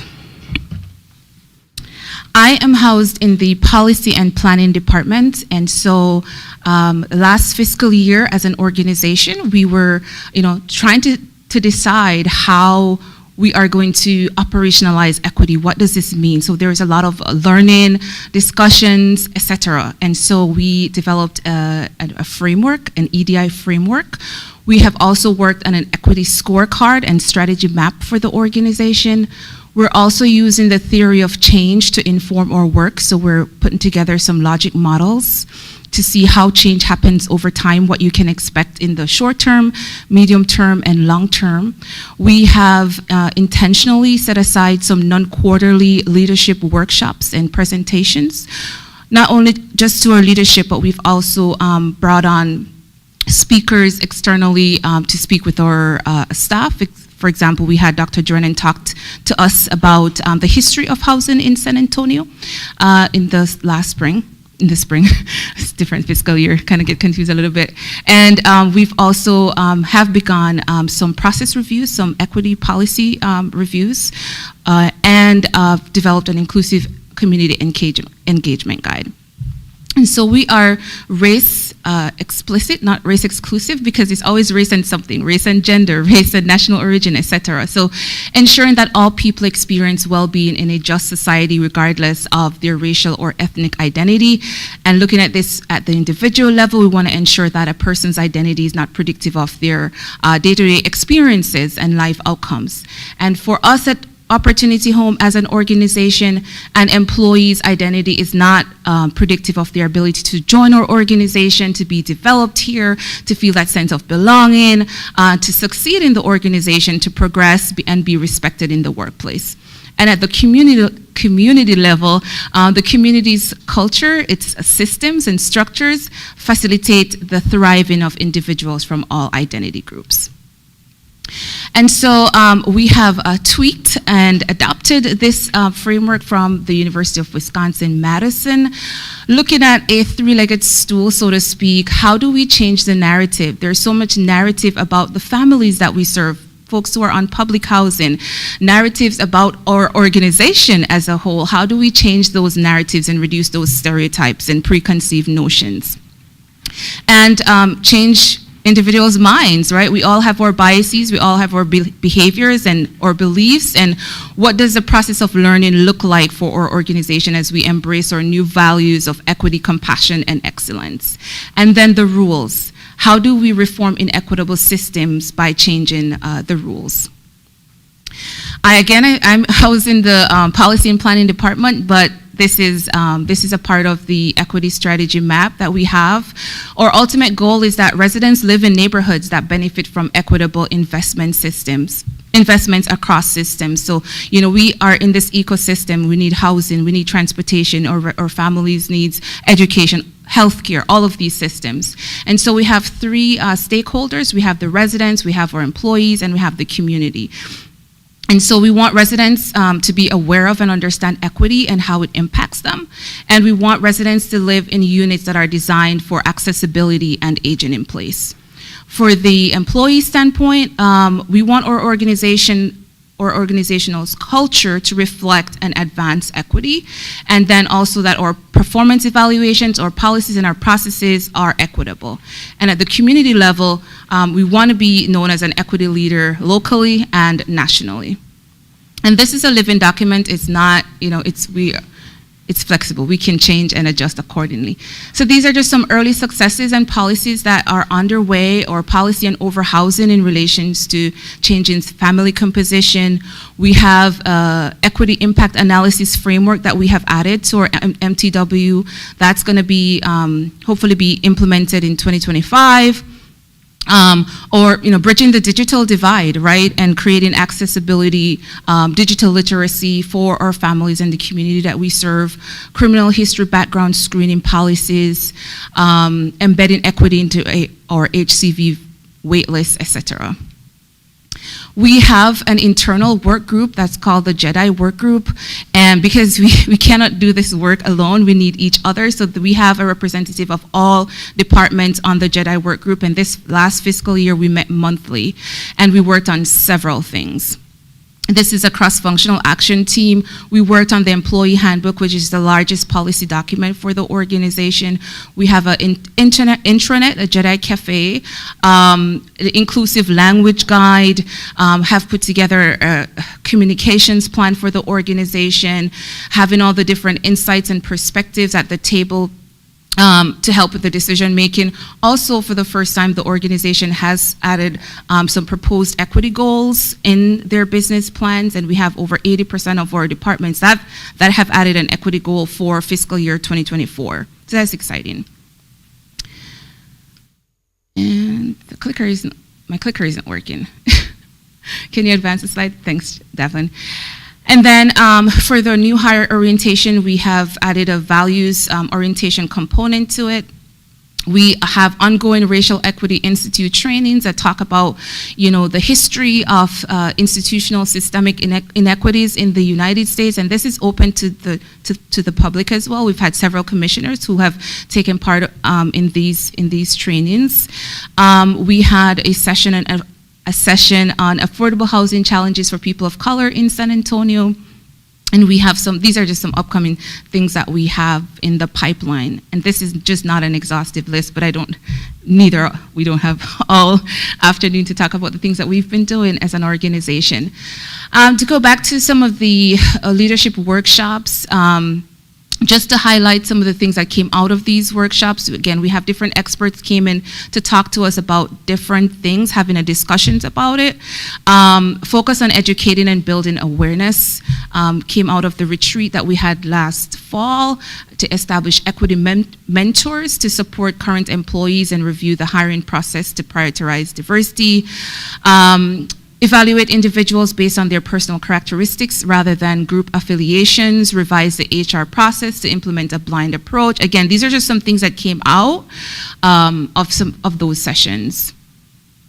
Develop a balanced scorecard and make it highly visible. My supervisor of the last board meeting shared the strategy map for the organization and how we're going to be measuring and all of that. So, and then an action recommendation that came out is to implement stay interviews in addition to or instead of exit interviews. So instead of waiting until folks leave, just to address issues proactively instead of waiting until they leave.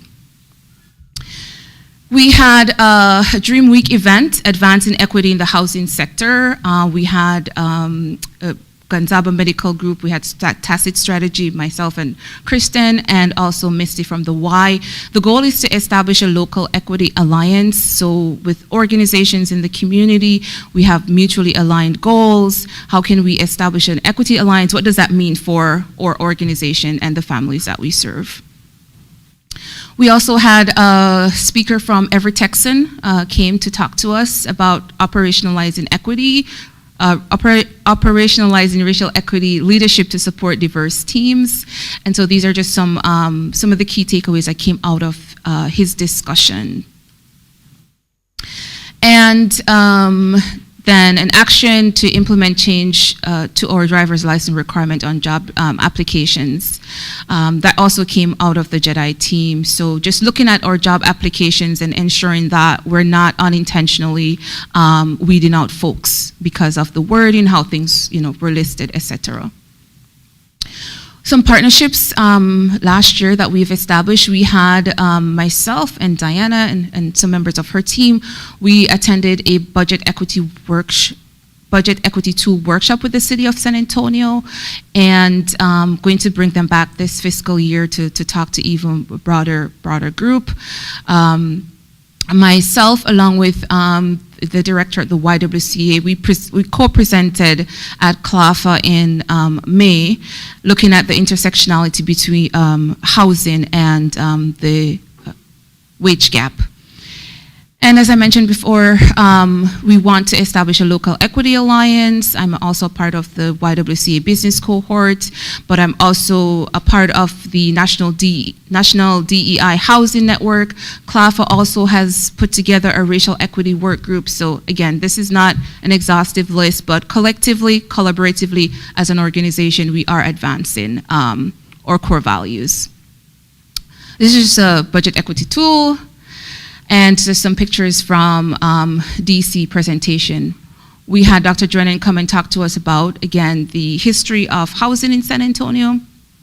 These are just, we have circles of change for continual learning. These are just some of the topics that our coworkers, we have sessions, we utilize the Thursday Talk platform to bring awareness and just be in space to build community and talk about some of these concepts and how they impact us as an organization, us individually, and the families that we serve.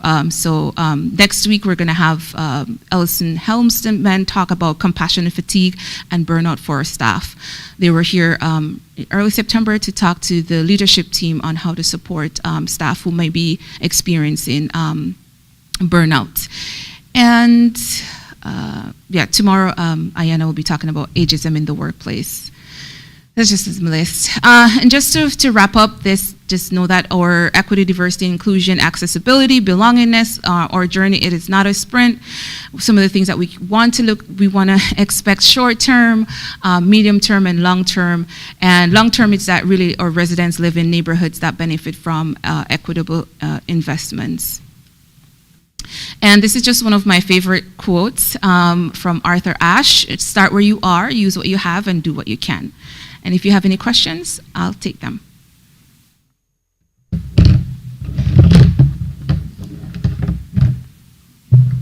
Oh, and we just won the 2023 Diversity, Equity, and Inclusion Award from the San Antonio Business Journal. So thanks, commissioners who were there. Thank you. Congratulations. Any questions, anyone? No? Okay. Item 11, update and discussion regarding customer service. Joanne Alvarado, Director of Innovative Technologies, and Kristen Carrion, Director of Operation Support.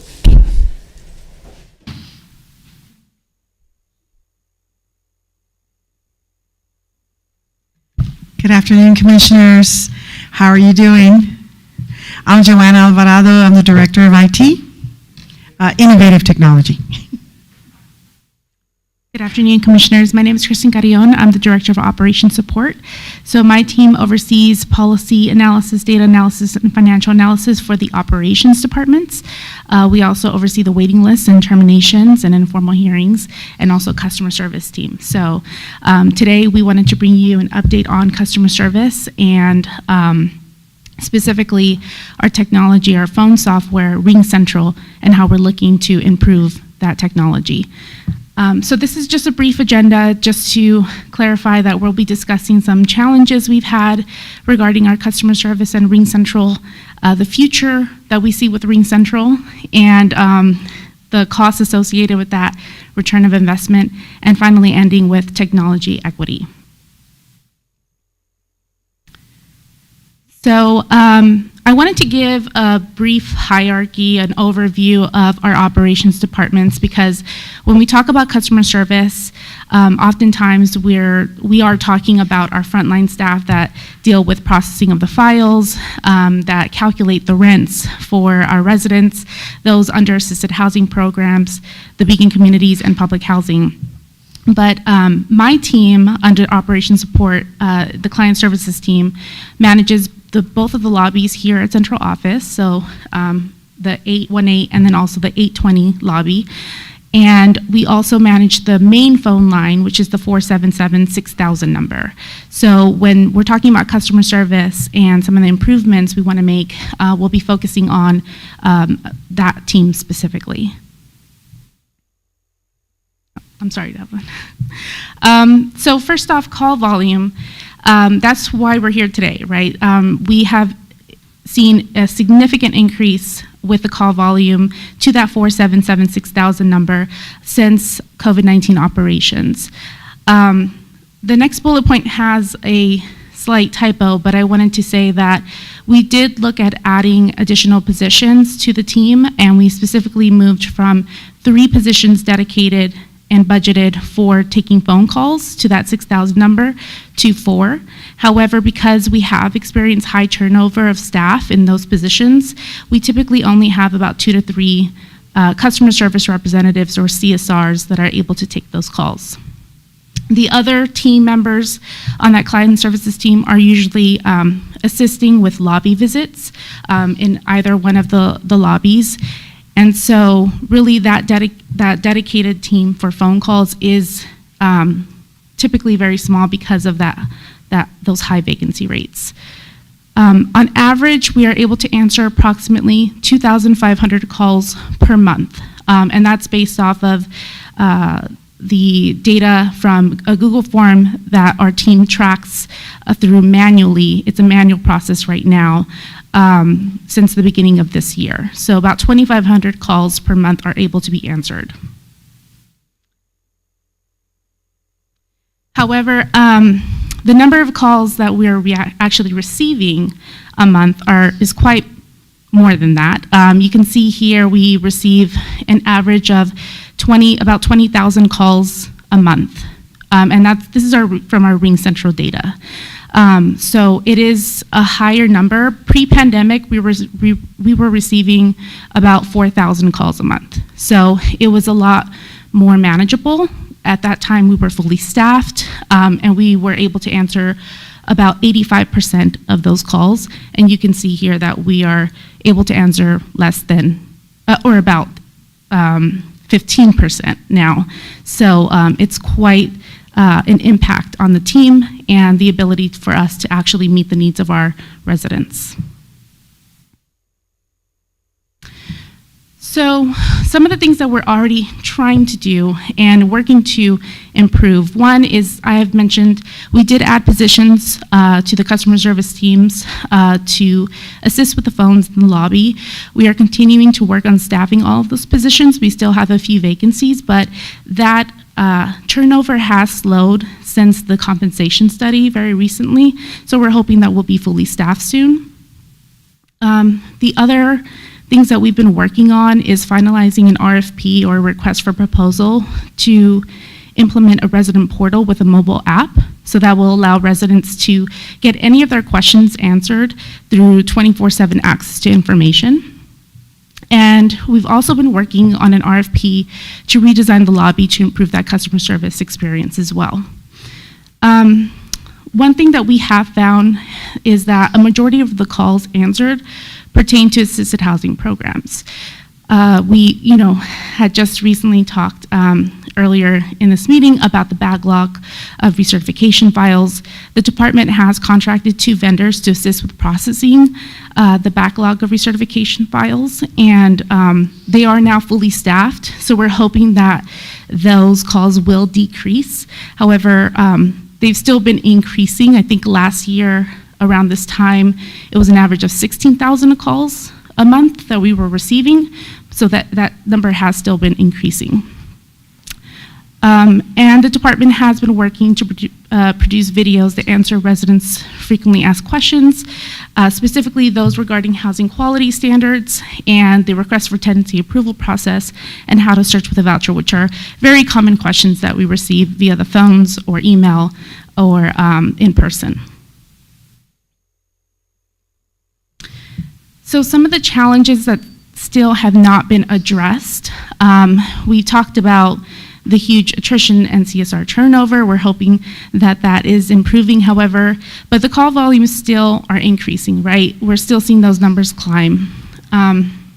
There is limited automation, and so we're hoping that some of the services that Ring Central can also provide will be able to help with this. We know that staffing is not the only answer. We can add a number of individuals, but we still may see the numbers climb. So how can we better help those individuals get the answers that they need through other means? Some concern specifically with Ring Central is that right now we are still, again, collecting any calls answered manually, and so we want to make that a more automated process. As we know, any manual data could have errors, human errors, and so we want to see if we can do that through Ring Central. Calls are counted multiple times based on the number of prompts selected or transfers. So this also produces some limited business insights into call volume statistics. So for example, if someone is, calling multiple times through the phones, we want to be able to see exactly how many individuals are trying to reach us. Or for example, the fact that we right now don't have the ability to say, well, we are receiving a number of calls for recertifications, for example, that are not being answered. We can only say how many calls for recertifications that have been answered that we received. And then finally, calls stay in the queue for 15 minutes before being prompted to leave a voicemail.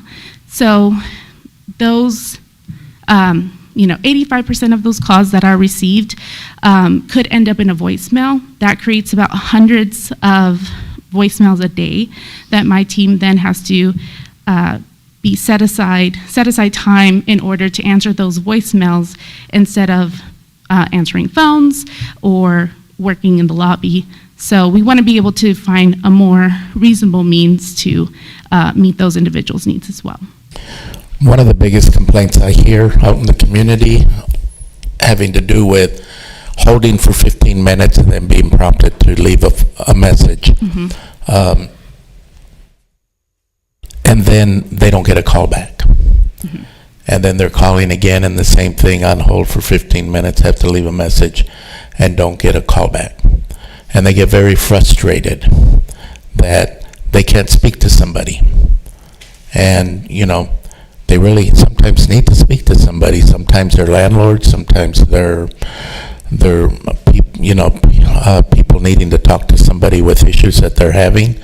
And somehow we need to try to create a better service to where these people can speak to somebody, or if they leave a message, that they get their calls returned. Yes, thank you. And so that is a very common issue. And so I wanted to highlight those issues because some of the services that Joanna will now speak about with Ring Central can help with some of these issues very specifically. So I think that's good.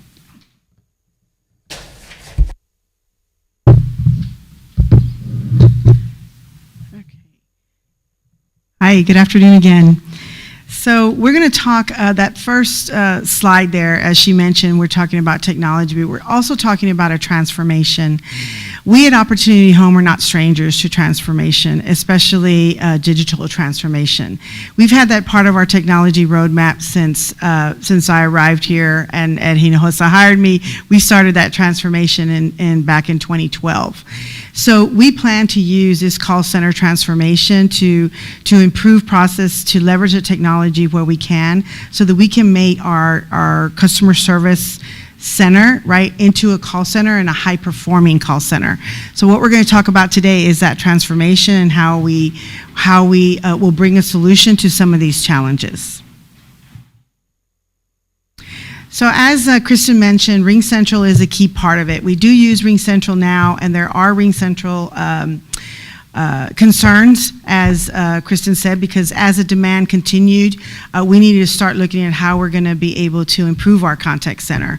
So Ring Central Collaborative Contact Center will allow us an effortless customer and agent experience. It brings all of these features that you see there all in one, and it also allows us to build on what we have today. Oh, I'm hitting my slides, but not this slide, sorry. Oh, what happened? All right, so let me talk about what we have today, Ring Central, which is UCaaS, and then we're going to talk about CCaaS. Now, what does all that mean? So we are, again, no strangers to using software as a service, platform as a service, infrastructure as a service. Our current Ring Central system uses unified collaboration as a service. So what it is basically a phone system that comes with all those features that you see that we're using today.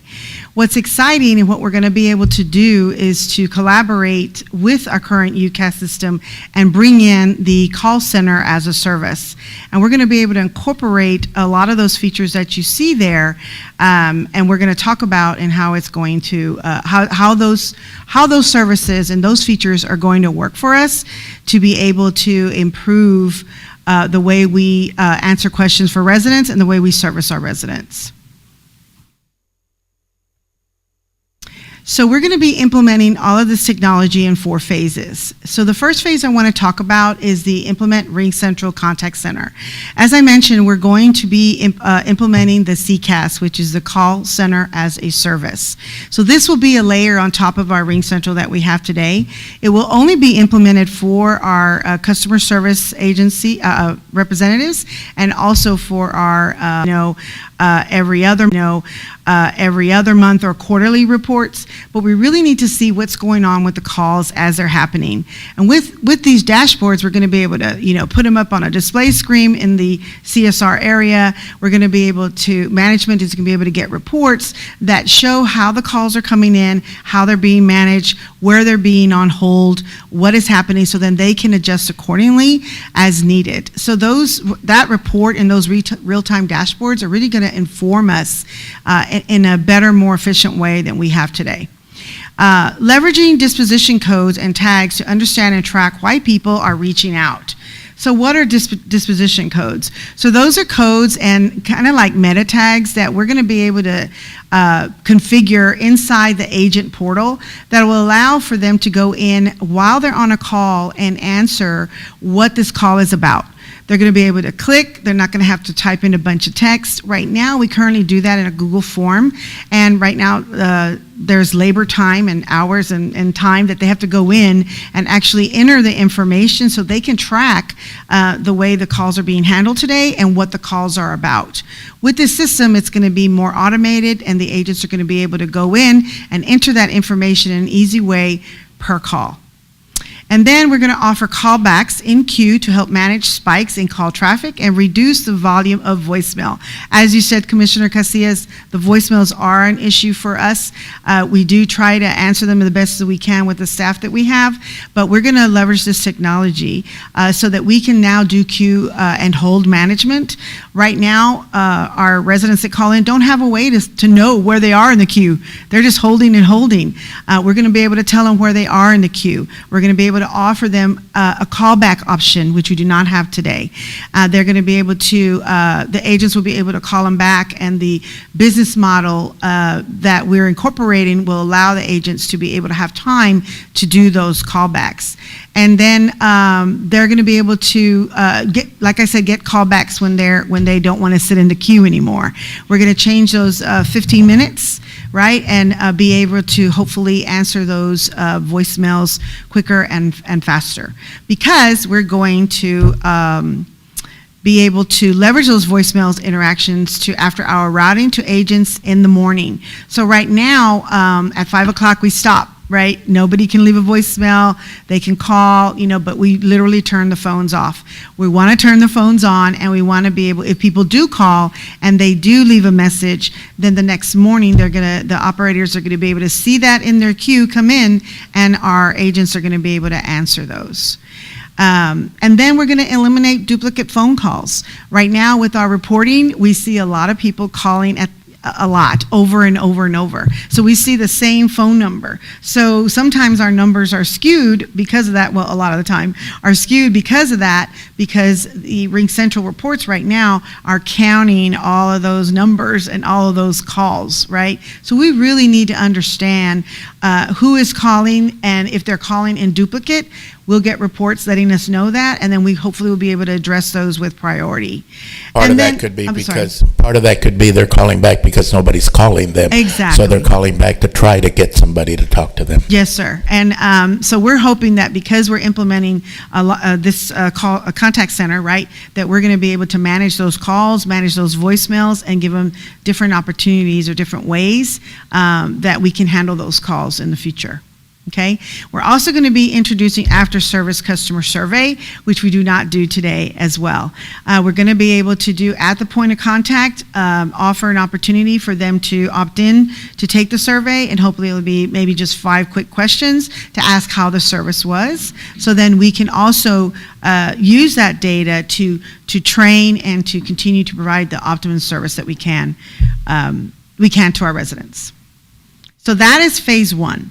Okay, we met as a team, and we really talked a lot about where we wanted to go, not just now, but in the future. And so we are implementing this solution in 4 phases. So as I go through the phases, you're going to see how we're going to transform, how we're really going to be leveraging this technology and all its options and all their features that you saw in the previous slides. We do plan on using all of that technology to continue to improve service, okay? So we're going to expand accessibility through digital channels. Now, we want to be able to deflect, distribute, and diversify message inquiries. Right now, we're using email, and we're using, we have a chat bot on our internet, and then we also, that answers some quick questions, and we have, of course, our phones, right? So we see the amount of volume that we're having on our phone calls right now. So in order to be more successful and service our residents, we want to be sure to implement more digital channels so that our residents have options. They have other ways to get a hold of us, right? And if they have other ways to get a hold of us through these channels, then hopefully those phone calls will go down, our residents will get more answers in different ways, and we'll be able to service them in a better way. So one of those digital channels, one of them, is to introduce two-way SMS as a way to communicate with our frontline team members. SMS is texting, right? And we want to be able to communicate back and forth. That's important, right? So because everybody uses texting, they all have it at their fingertips. The majority of our residents, probably, I want to say the last statistic I saw was probably 85 to 90% that actually have mobile phones available. So they're going to be able to use texting. And what's important to bring home here is that even though we're going to implement these digital channels, which I'm going to talk a little bit more about omni-channels in a minute, but everything that we incorporate, these different ways that we're communicating with residents, our agents are going to be able to manage through one portal. Everything will come to that one portal, where if it comes from SMS, if it comes from a phone call or social media, they're going to be able to manage all of that within one portal. They're not going to have to go in and out of applications to be able to do that. So one of the things is WhatsApp, right? WhatsApp is a way that we could do SMS texting. So you could do SMS texting, you could do iPhone texting, right? And a lot of people use Signal, different apps, right? We're looking at WhatsApp because one of the other things that we want to consider is that our residents, not all of them have unlimited text plans, right? And that may cost them money. And we want them to be able to communicate with us in a way that it does not. So if we introduce WhatsApp as a digital channel, then it doesn't apply to their unlimited plan. So it's almost like a free text, which is really a great opportunity to be able to provide quick answers to them using the two-way texting. So that's the introduction of digital channels and how we want to add to how we do our communication with our residents today. The other one is introducing interactive voice response. As you know, when you go and call maybe your doctor or Spectrum or your cable company, they have an IVR, right, which is an interactive voice response system. We do not have one today. So you know that sometimes you can call 24/7 and they will answer your question. You can do business. You can pay your bill.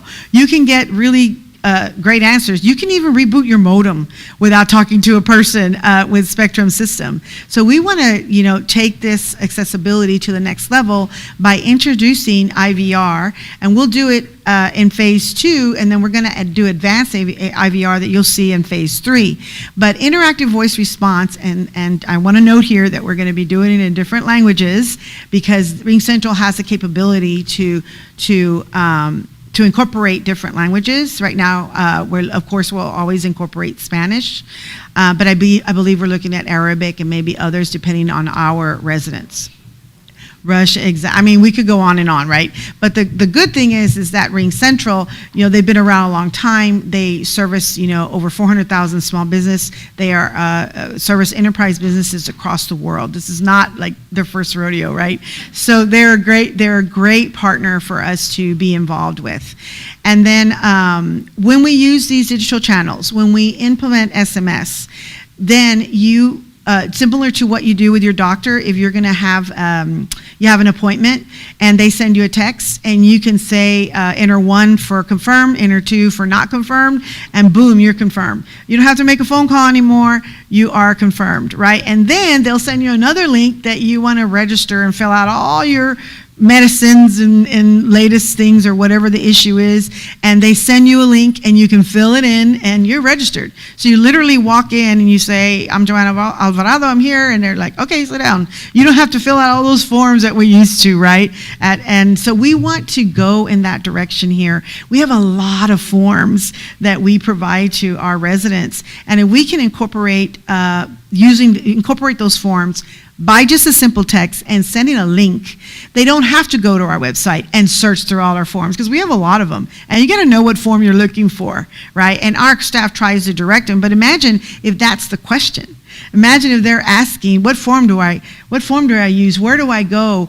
How do I get to your website? How do I find it?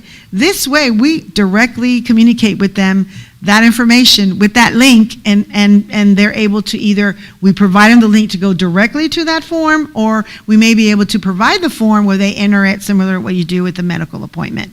So that is what we plan on implementing in phase 2. Now we talk about omni-channel capabilities. What is omni? Omni means all encompassing, right? So right now, we have our current legacy system, as I've talked to you about, which is using our voicemail and our email. And because we do have an email address that we use so that our residents can email to it, and the staff is very diligently answering those emails. But what if we add more channels, more capabilities? What if we add messaging, as I've talked about, right? WhatsApp, SMS, and we add social monitoring, social media.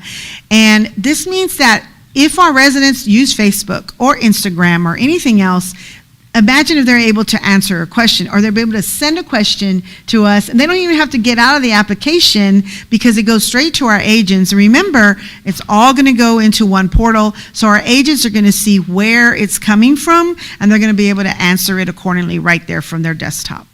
So this introducing omni-channels will allow us to transform the options that we have and give the ability and even more accessibility to our residents in different ways to reach us. And that will decrease the number of phone calls, right? And give them other options in the ways that they're going to be able to communicate with Opportunity Home and our CSRs.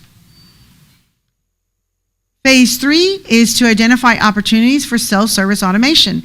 As I mentioned earlier, when you call Spectrum, you're able to reboot your modem by pressing 1.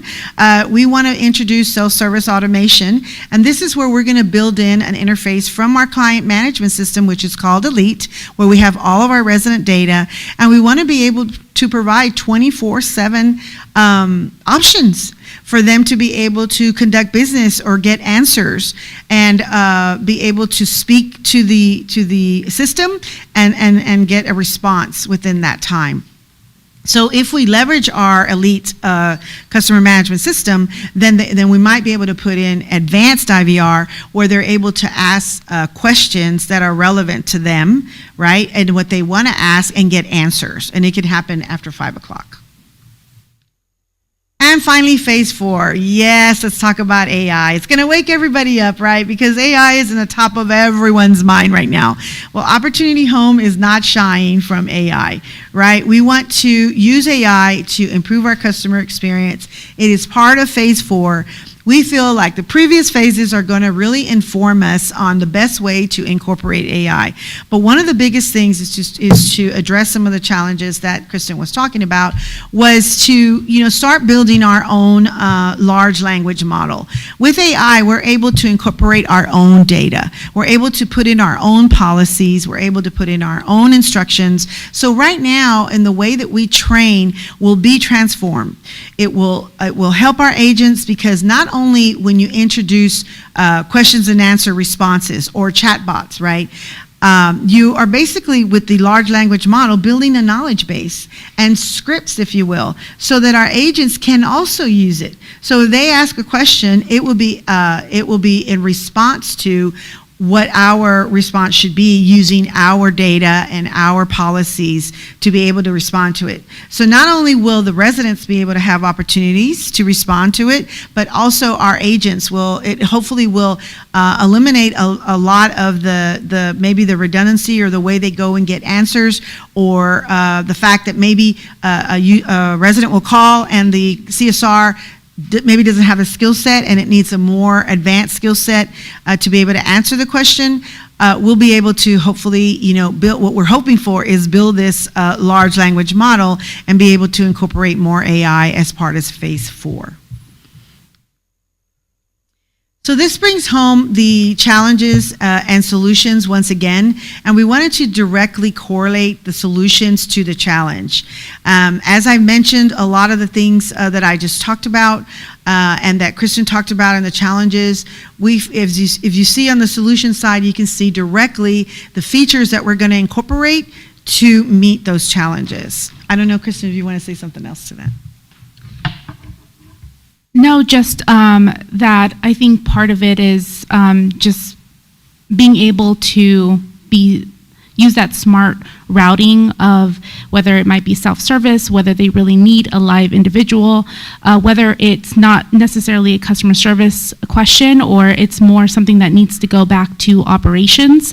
And so using that omni-channel smart routing is going to be really important so that we can really make sure to direct resident inquiries where it needs to go. So I think that's all I wanted to say. Okay, yeah. Great. So to just excite you more, the future is near. We're gonna implement these phases with this timeline. We're gonna start in January of 2024, and we hope to implement phase 4 by July of 2025. And Kristen's going to talk about statistics that support our solution and how they're really going to help us to meet some of these challenges that we're able to demonstrate through these statistics. So the graph that we had seen previously showed a timestamp from January of this year to August. This is honing in on a month's worth of calls. Specifically from August 27th to September 27th of this year, we saw 15,542 inbound calls. So those were received, not necessarily answered. The average calls per day came out to 501.35. The average number of agents answering the calls daily was 2.33, right? That's that 2 to 3 staffs that were able to answer those calls. The average handle time for each of these calls was 4 minutes and 52 seconds. And so that shows right in line with that 2,500, that the average percentage of calls answered during that time period was 15% of those calls, or 2,414. So that means that the voicemails that we received and those calls that were disconnected was at 84%. And we received approximately 13,128 voicemails during that month, which is quite a lot. So looking outward at resources online and guidance from, for example, callcenterhelper.com and other websites that deal with how to manage call centers, it states that the average number of full-time agents needed to answer that many calls, 15,542 calls, within that 15 minutes or less is 15.7 agents, right? So we're nowhere near that. Again, just going back to that, staffing is not the only thing that we're looking at. It's not the only solution. So we really want to utilize this technology, improve technology in order to meet the needs of our residents, but also, as Joanna mentioned, use the data that's available through this improved dashboards and reporting so that we can better identify what more solutions might look like or how to better help the residents. How many agents do we have, or employees that are taking calls? We have 2 to 3. Okay. Yeah. That's all that we have? Yes. So because we still have some vacancies, a lot of our newer employees are still in training, and so they usually train in the office, and then they'll be placed on the phone calls. But also we have to manage the lobby wait time hours as well. So sometimes for those that are on the phones, we may need to pull them because our wait times in the lobby may reach upwards of 2 hours to 3 hours, and so we really need all hands on deck in order to help our residents here. Okay. How many positions are budgeted? Right now we have 13 that are budgeted. Okay. You have 13? On the team as a whole. On the phones specifically? I'm talking about like for phones and for lobby assistants. Yes, 13. 13. Mm-hmm. Okay. Y'all going to be looking at upping the budget on that? Well, we just updated the budget in January, and we're looking to see first, can we fully staff, right? Because we still have quite a lot of vacancies and turnover, and those that are still in training. Joanna asked how long the training is. It typically takes 1 to 2 months because those on the phone need to be able to answer any kind of question that comes their ways. So we want to be able to look at, can we fully staff before we can add additional positions? And I think the reporting too will be able to, the improved reporting will be able to support any sort of, where do we go next from here? So is it turnover because of the call volume and, constantly all day answering phone, even though that's what their job is, but is that why the turnover, because of the number of calls? Yes, we've had a lot of discussions regarding how can we support the staff feeling burnt out. We just had a training on compassion fatigue. So oftentimes it's just they come in the door and they realize this may not be for them. And so we are trying to look at how to better support them. We do close every Friday morning on the lobby, and then every other Friday morning we close down the phones. And this is so that we can provide training and continued support so that we can improve that team's morale and also their understanding of all of the different program rules as well. And we've seen that help as well with them. And what are the wages for these employees? That was increased with the compensation study just recently, so it is at that minimum. But that was, I think, a big help in helping to retain more employees. I have a question with regard to staffing. So when you are fully staffed at 13 employees in that particular area, how many individuals would be dedicated to the phones and customer service? So we have budgeted for the 6,000 number. We also have a waitlist extension, and there's one individual that answers all of the waitlist questions, so it would be about 5. But, split between the lobbies and the phones, those that 13. But I think especially as we look at improving, for example, the lobby experience, and I had mentioned some of the improvements that are coming with assisted housing programs. I'm meeting regularly with Stephanie Rodriguez on how we can also improve and collaborate in some of those solutions to meet the needs of the AHP clients. But I think we'll revisit that as we are fully staffed and we can see how things maybe move around. Are the phone people allowed to work from home? Yes, so once they are fully trained, they are allowed to work from home. They do have to come into the office at least once a week, but we also do QCing of all their calls. The supervisors are expected to QC their calls, make sure they're answering questions properly, and also double check that they're not going over 8 minutes of time on each call so that we can increase quality, but also keep quantity. Right. And that should be a plus, being able to work from home, so thank you.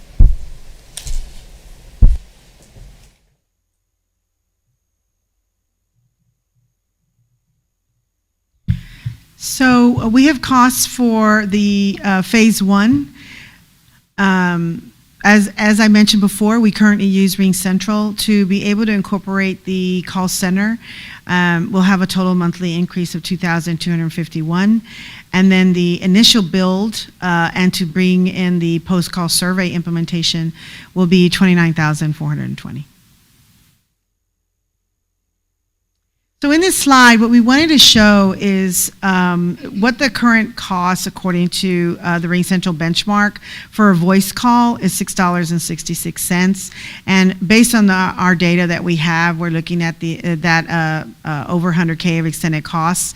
And then when we incorporate one channel, like digital SMS, that SMS only costs $2.23. So you can see in the slide there that the voice percentage goes down, hopefully, to 80%, and the digital SMS now is 20%. As you see before, it was 0, because we're not doing that right now.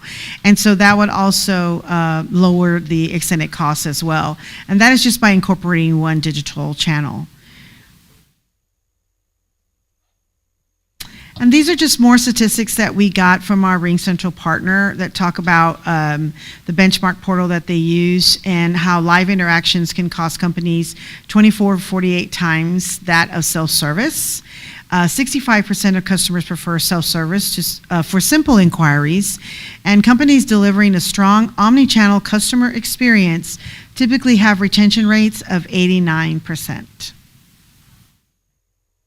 And NICE, in case you want to know, it's not like saying NICE. It's a company that is outside of that is in New York City that actually focuses on a call center as a service. So this last slide is important, obviously, because we know we at Opportunity Home, one of our core values is equity. So there's equity in everything, including technology. So what we want to really stress here is that we at Opportunity Home now know that our residents may not all be able to use this technology. They may not want to use the technology. They may just want to talk to a person. They may want to come into the lobby. But the idea is to offer, right, to see, how many people will respond and will be able to use the technology. So we want to make sure we have resident diversity and inclusion by providing education information and the ability for them to be able to use the technology by making it as easy as possible, and of course incorporating the different languages. And of course there's always digital equity. As you know, some of the newer commissioners may or may not be aware that we have been doing narrowing the digital divide, if you will, since 2013. We recently completed a huge project where we put in connectivity and a free Wi-Fi network into our 74 properties so that we could provide options for our residents to be able, for those that are not connected, to get connected. So digital equity continues. We want to provide literacy and devices so that we're always keeping in mind that we do have a diverse resident population, and some of them may not, again, have cell phones or be able to use this technology. So we'll always offer hybrid solutions to serve our residents. And then we want to have an immersive and comprehensive communication plan to be able to communicate this technology as we roll it out to our residents so that they're aware and they understand where they can learn about it, how we can train them on it, and how we can offer different ways that we can communicate with them. Any questions? Are you looking at, you may have mentioned it, but are you looking at where, we want to go back to the computers or stuff to where they can go online and fill out the forms online? Like the forms come up, they can type in their information and everything and submit it to you all. Is that something y'all are looking at doing in the future?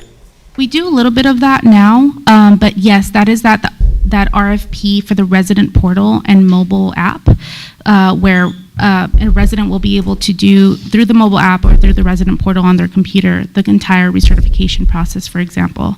So we're hoping that that will assist, and also they would be able to access things like very common questions like, what is my current rent? What am I supposed to be paying in rent? Or when is my next inspection date? That's all going to be in an interface available for them. So we, with that, we're also looking at this technology to be able to provide that 24/7 access. And people applying for housing or vouchers, are they able to go online and fill out the application? Yes, our waiting list is actually, our application is completely online. They can call through that wait list number or directly to our wait list staff to have assistance over the phone or in person. So we do provide that for individuals that need that, but our application is online. I'd like to also recommend that on all the properties that we have our public housing and possibly Beacon properties, that there be a workstation or a couple of workstations in every property where people who don't have computers or are not able to do it within their apartments, that they can go down to this workstation and be able to utilize these systems if they don't have a smartphone or a computer.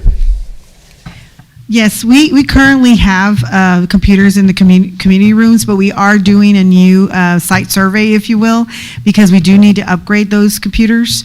And next year in our budget, we plan to do a recycle here at Opportunity Home. So we'll take those computers and we'll definitely, hopefully be refurbishing them and putting them out to the community room so we can update them.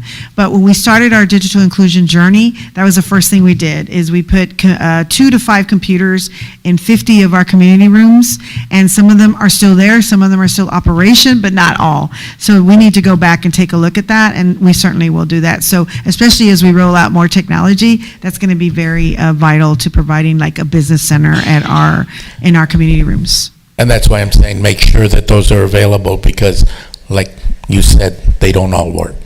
Well, and I think it's very important as well that I don't know how Connect Home and Job Plus and those entities work as well, helping out. But then we got to look at the other entities that are on the properties that are supposed to be providing these services, along with what you're saying, that we need to look into that as well and see how can they help out as well. I agree, Commissioner.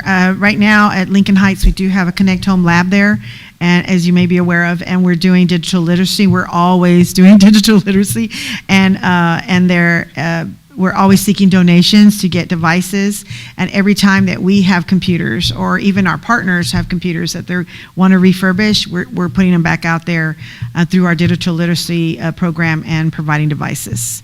But we need to continue doing that, definitely, and try to, enter more partners and partnerships to continue to provide devices and literacy to our residents. I think this all sounds fantastic and very exciting for the future, but what's happening to the 500 people who are leaving calls and messages right now? Are they just mostly not being answered? So any voicemails, we're trying to return those as soon as possible. We also updated our the recording on the actual queue while they're waiting to inform them of, they can email us as well, because we do answer all of those emails at help@homesa.org. They can go to our website. As mentioned, a lot of those calls are regarding the move process or HQS, and we have all of those videos that are now starting to be placed on our website, so we want to advertise that as much as possible. But we could potentially have folks who aren't being answered or who have to come in person then in order to meet that needs. And so I think that's also why that lobby traffic is being driven so high as well. I don't have exact numbers off the top of my head, but and that's why that lobby team has to stay staffed as much as possible as well. I mean, I'm just remembering, so, you're getting 500 calls and people are leaving 500 messages a day. I'm remembering when all of us were trying to get COVID vaccines, you would call from anyone's phone 3 or 4 times, you'd call every minute or two. So we really have no idea actually how many people, because people could be calling from multiple phones, they could be calling multiple times a day, they could be, yeah. I think the other thing, I don't know if you mentioned, Kristen or Joanna, the AI bot we have on the website now, if you could mention that as well.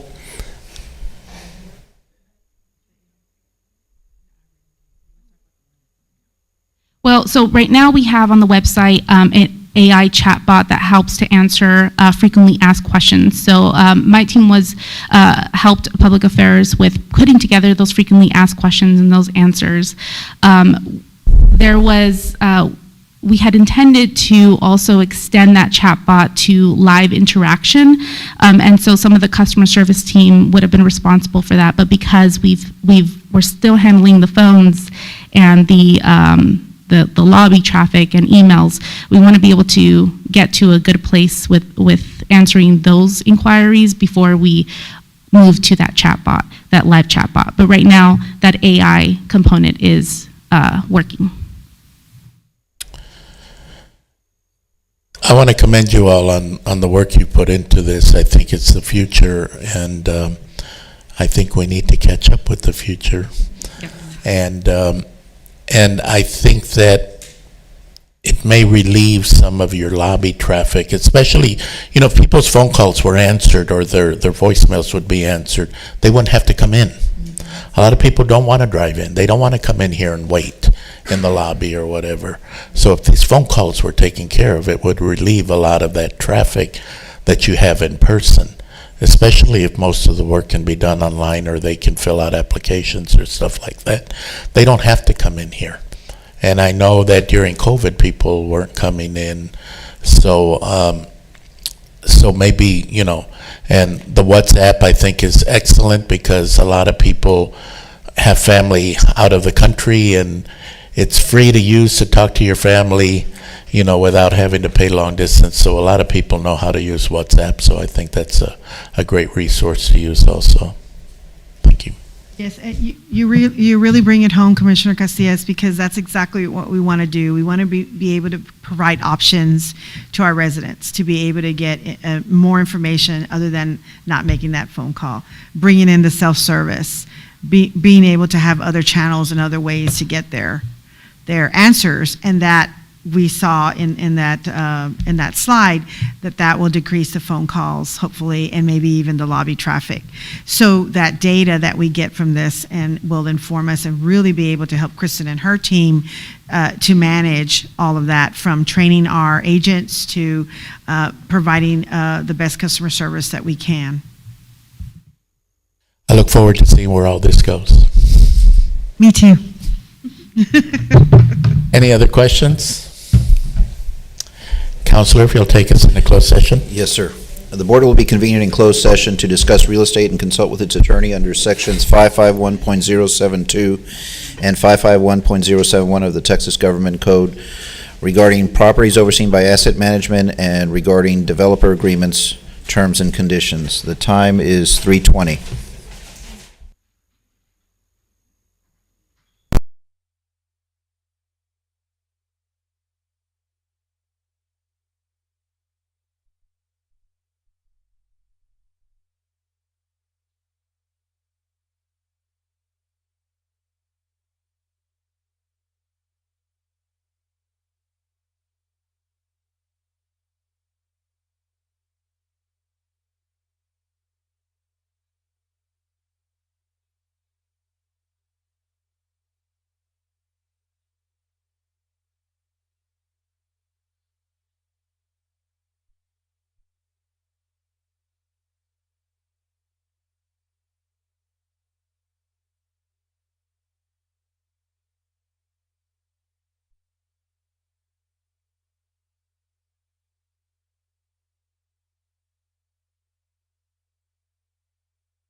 The time is 4:46 PM. The Opportunity Home San Antonio Operations and Real Estate Committee meeting is adjourned.